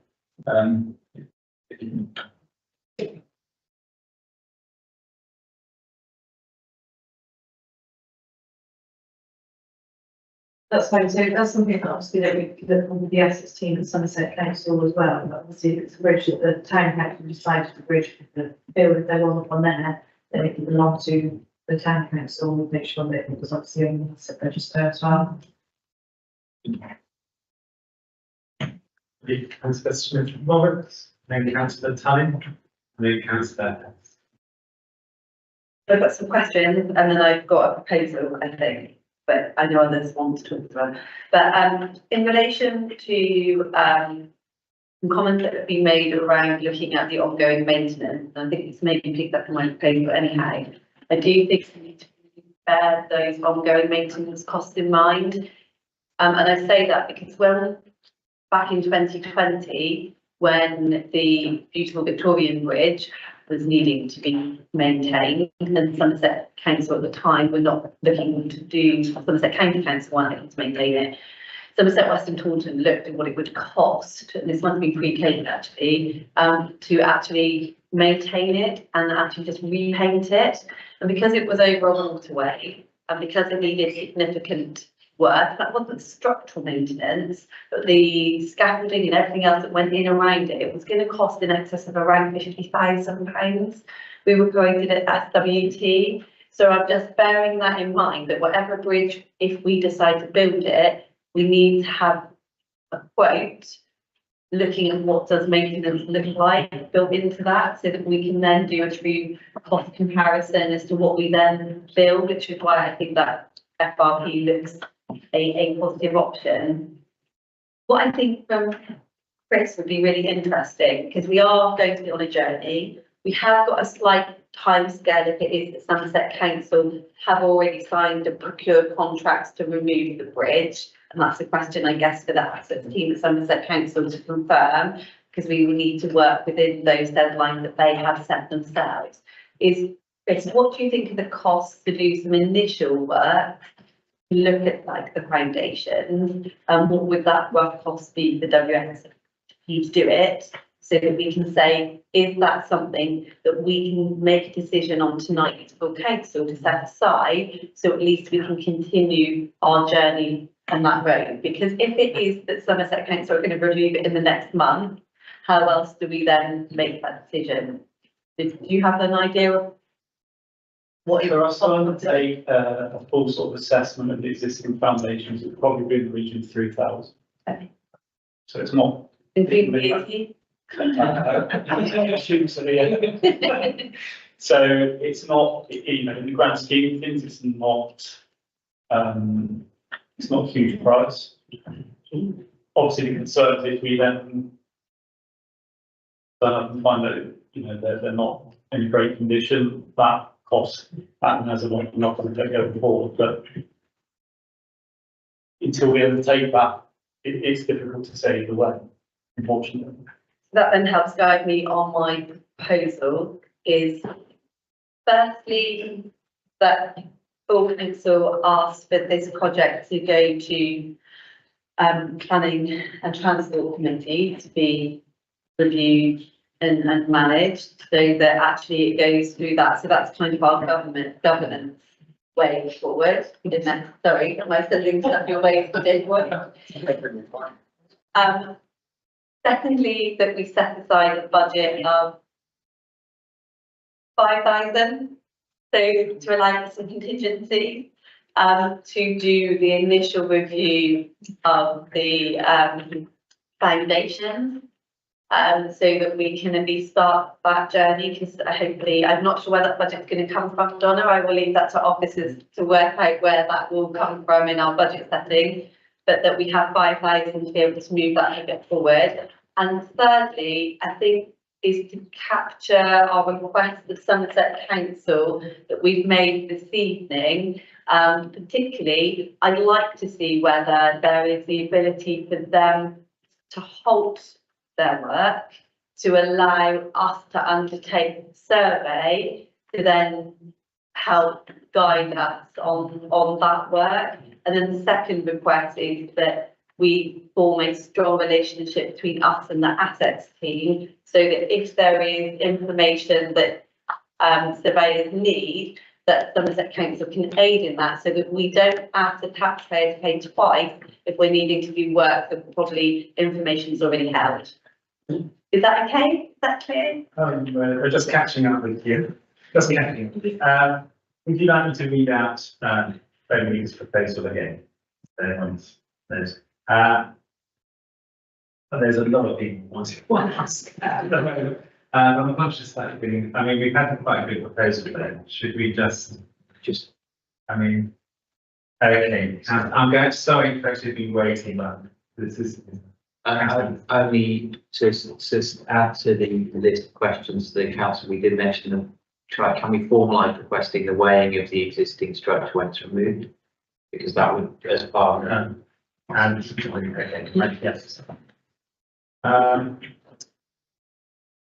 If we're happy with Councillor Smith-Roberts' proposal, should we just vote on that, and then what does people want? No? Okay, so we're going back to the schedule. So I believe it was Councillor Tighe, then it's going to be Councillor Ellis, then it'd be councillor Strauss, and then it'd be councillor Twos. Right, go on. Thank you, Mr. Mayor. The one thing no one's mentioned, have we had a survey of how many people use that bridge? Because there's a lot of money to be paid out, and a lot of people in Taunton, we asked on the island tonight, said, why don't we spend the money on something else? We ought to think of that to make sure that we've got our facts right. It's a heck of a lot of money to spend on. The other thing I'd like to ask our engineer friend there, is it on at the moment on piles? Is it possible to put it then onto rocks? And then reach that sure. We had no record information about the structure at all. Nothing at all. No. So part of the process would be trying to establish what is there at the moment. So, Mr. Chair, can I just ask one more slight question? I'm sorry. But in that case, surely we should be getting that information first before we start doing anything else to know what it's going to cost us. Marcus has some answers on that. Marcus? Yeah, just on that, I mean, as part of the early stages when we commissioned previously, it did say that they put in original drawings or original facts and information about the site, and I did take a couple of trips into the stores here at Deane House to look at that information with cooperation from the records team. So as a council, but we weren't able to find any information in the past about the structure or essentially apart from those two reports that were referenced in that. Right, councillor Ellis, to be very patient. Okay, so I think Frederica's touched on really important, so we do need to go away from tonight with that, knowing that we've authorised very clear things to be taken forward. So absolutely, there's a lot of money to do, you know, surveying the foundations, what have you, making sure that somebody is tasked with doing the consultation with the canals and the rivers across, the Environment Agency, Somerset Council, making sure that's absolutely crystal clear is going to be absolutely vital. We've established the need for the bridge because there's a big massive public petition and we've had the debate months ago, quite a year ago now. Which is why we bothered commissioning this and doing all this in the first place, because I think we recognised its importance to the town and at the moment nobody can use it, which is hugely frustrating, but it was incredibly well used before. In terms of external funding, I think we need to just crack on. If things become available, like if there's still money, if section 106, if somebody comes across a grants pot, fine, but in parallel, we precepted an awful lot of money, including in capital. And this, we've only spent that once, we only need to spend that once, right? It is a lot of money, but that's it, and it lasts 120 years.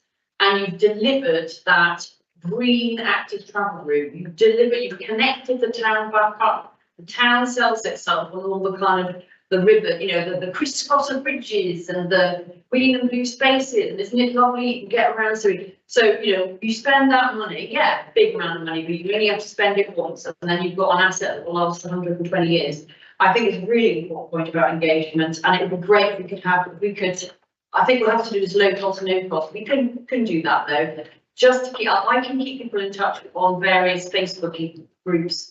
Where the main reason people's a member of that group is because they're actually bothered about the bridge. But we could do some sort of information board, and I think it would be great. You know, when we've done stalls in the past, remember when we were doing our logo, and we did have that consultation. So any window we get, once we know how the land lies, literally, then and what our options are, we can then, I think it's absolutely right, take soundings anyway from the public, because this bridge, although River Churchill have one, that you've got a copy, haven't you, Donna, of the email that says if you once you've decided, yeah, you're going for it, they will pop up, whatever. 10 grand is a bit stingy, if I may say, but anyway, that's just, but it's great they've done that. It's great that they've done that, and I'd like to thank Brenda specifically for engineering that.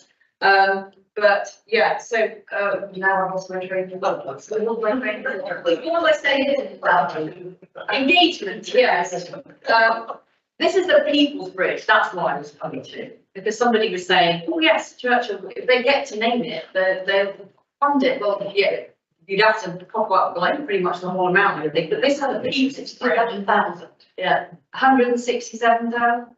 When those tips, they cost that already. Yeah, where's that from? That's the thing. That's what nobody wants to do. But anyway, this is going to be a People's Bridge. Right, thank you, councillor Evans. Councillor Sturson and councillor Hughes. Then I think we might try and just get back to. Oh, sorry. Easily forgotten. Thank you. Yeah, I agree with the, agree with the direction of travel on this, just on, I agree with Federica's proposal, but that she's talking about the foundation study, but also the report mentions a survey around the area of the bridge. So just so we don't have to do another report, are there funds for that, and can that proposal be all of that, not just the structural ones? Thank you. Councillor Johnson. Thank you. I'll agree. Councillor Smith Roberts made a very good point and then moved on about the slope of the bridge. Now, if we're talking about mobility scooters, prams, wheelchairs, the slope is significant. Now, the question I want to ask is that may be determined by what has to pass underneath the bridge, because there are boats underneath the bridge. But if they're very shallow boats, it shouldn't be too much of a problem. But if the water level rises because of flooding, it may become an issue. So what we need to do is have a compromise between the slope that's easy to use, but not one that precludes traffic underneath the bridge. Is that a factor that you would take into account? Yeah, so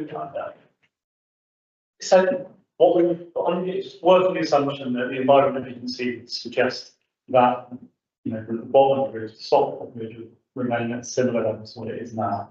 Now, because of the geometry of the existing bridge, sort of very steep, anything new that's going to go in there is going to have less of an effect. So that's why it's to Marcus, I think, early engagement with the Environment Agency is probably a really sort of key point in us moving forward. Thank you. Right. Stephen. Yes, just to ask you the idea of the survey mentioned as well. Can I ask you just for an indicative cost of what that, because we first like the right amount of money. So that's something that. I've had a few brief conversations, but it's not in depth, so it'd probably be around 4 to 5. Okay, so if there was like, if we were to put the two together, we need to buy about 10. Yeah. Again, because we've got no reference information of the area, really, it's really difficult to do anything. So we've given these sort of indicative drawing of what something might look like, but we don't know what's going on the land yet until we go into the full topographical survey. So we have a proposal from Councillor Smith Roberts, which I think we should. Is that just to add maybe 10,000 instead of 5? I was going to. So that we delegate this to the planning and transport. That we set aside a fund of £10,000, and also and request that Somerset Council hold off the removal of the bridge until we've undertaken unnecessary service. I think that was it. Just that third proposal is to also ask Somerset Council to work in partnership with us for any information that we and the engineers need from information that they hold. Yeah. Absolutely. Councillor Deane, do you want to add something? And I think we should start processing engaging the other organisations that we need. Yes, So absolutely. I mean, that fourth point. So basically what it says is the recommendations on the report. We should do that. We can take that out. Yes. So, the proposal is to dedicate this to the planning and development transport committee. We're providing £10,000 to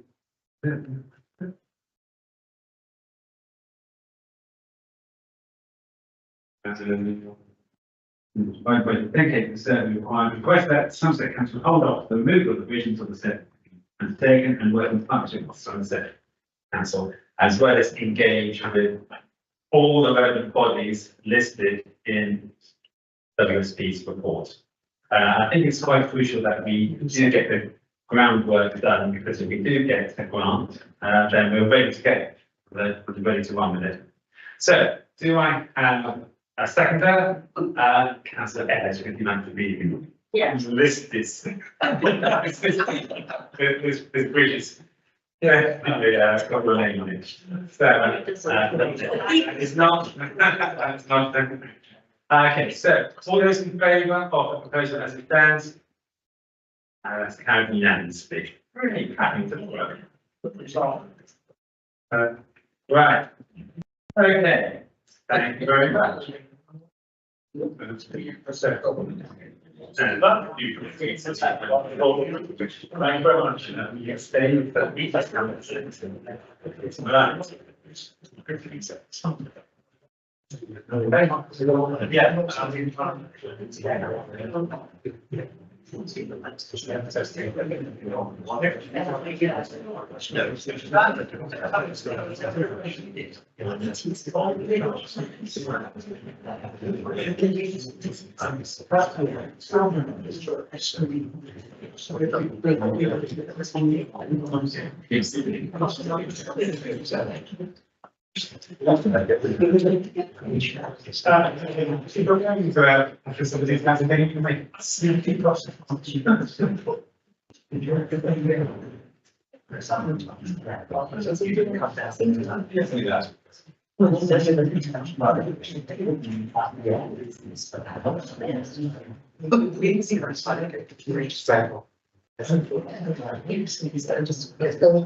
Especially the slightly the other in terms of what not today using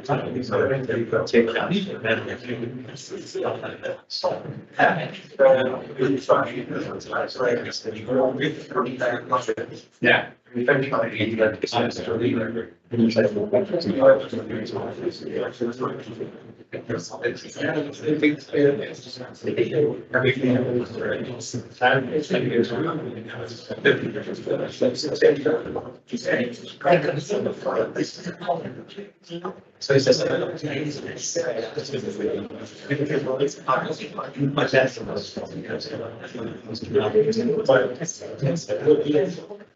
It's just the way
Bringing most of the consumption. There's so much like that. It's not. That's hard to know. You can find out. I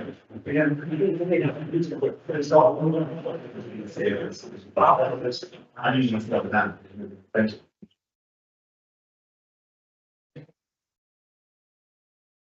Yes, essentially.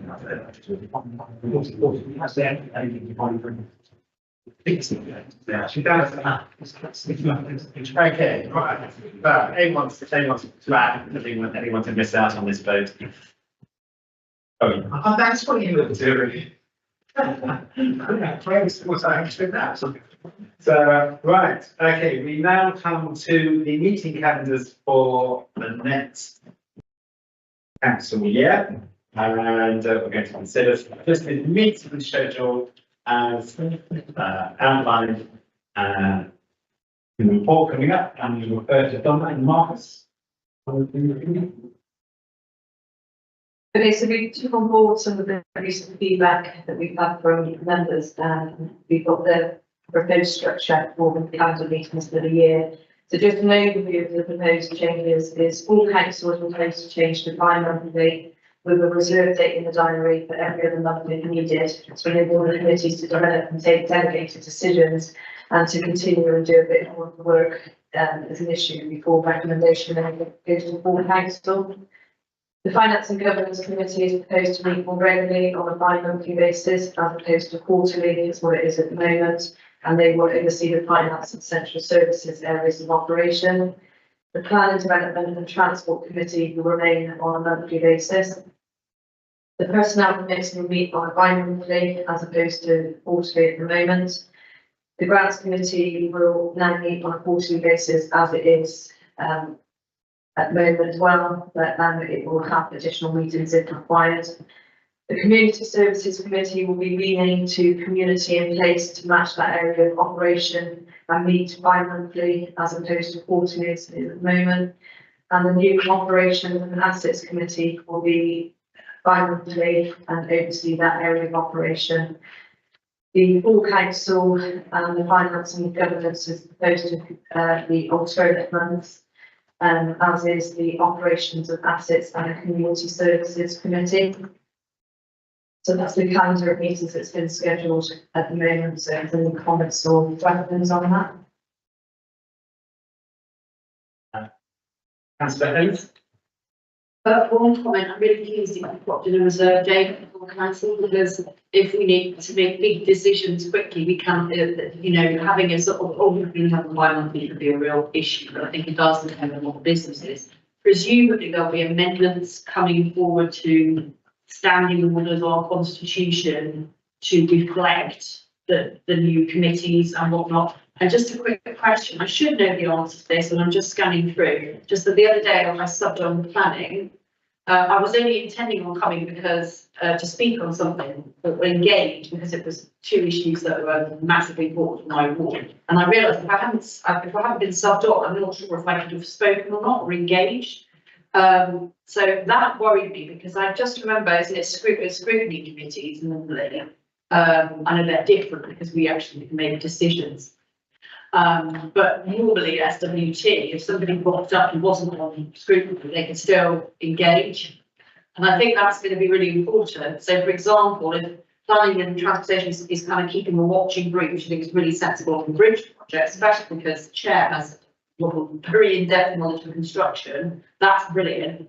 But there may be, for those put on the agenda, there are going to be others of us who are slightly obsessed with this matter, who will not be able to resist the urge, resist themselves, and attempt to engage. So I think we need to bottom that out. Maybe I can't find the big understanding orders, but I just think we need to make it clear that for certain committees, certain things that other members of the council, elected members, after the esteemed members of the committee have had their say, that they can stick their oar in. It probably doesn't apply to grants because that's like when you're making decisions like that, which are very specific. I don't think that's a separate case. But for other ones, like in communities, for example, communities in place, operations and aspects, it may be that somebody doesn't want to be on the committee, but an issue's coming up that they're very heavily involved in or really much to their community, and they want to be able to engage in the discussion. So there was a couple of points to that. As far as the standing orders, and that will all be changed in your main meeting, which is the usual meeting where you review your standing orders and schemes of delegation. This will just be purely the basis of the calendar at the moment. But any member is allowed to go to any committee meeting. They just don't have the voting rights if they're not an elected member on that. But you can go to meetings and you can, speak in them as well. Councillor Smith-Roberts? Just picking up on what Carrie said, it was more around what I welcome the reserve days so that I can plan my life accordingly in case there is special things that come forward. On the standing orders, because I know that we will need to amend them because of these changes, are they going to come straight to full council or will we look at them beforehand? Because it would be useful to perhaps look at them beforehand, because I've noted tonight that we've got, say, unitary councillors in attendance, but they're not allowed to speak. But in other parish councils that I believe they are. So it would be good just to iron out some of those little intricacies so that we can make things run smoothly and also allow multiple elements of debate and interaction.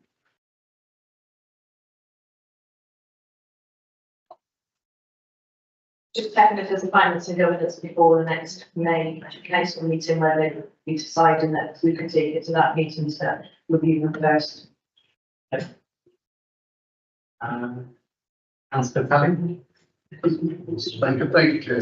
I shall agree with what last councillor has said. The one thing that we're missing here, which happens in all parish councils, is that councillors can't bring same day thinking is important to a full meeting like this one. Just for a slight item, it's not a big enough thing to make a report about, but I don't know if any of you know, the number 12 bus is going to be discontinued. The one that runs between Westmoncton and the town, which serves both of the parishes. But that should, the same like that, I should be able to bring up, and I can't. There should be a part, even if it's just after the public has spoken, where you can ask councillors if there's anything they wish to bring up. Give us a short time, no, 2 minutes, that's it, and you finish. And if it's important enough to be debated, maybe you can debate it on the next full council. Thank you, Chair.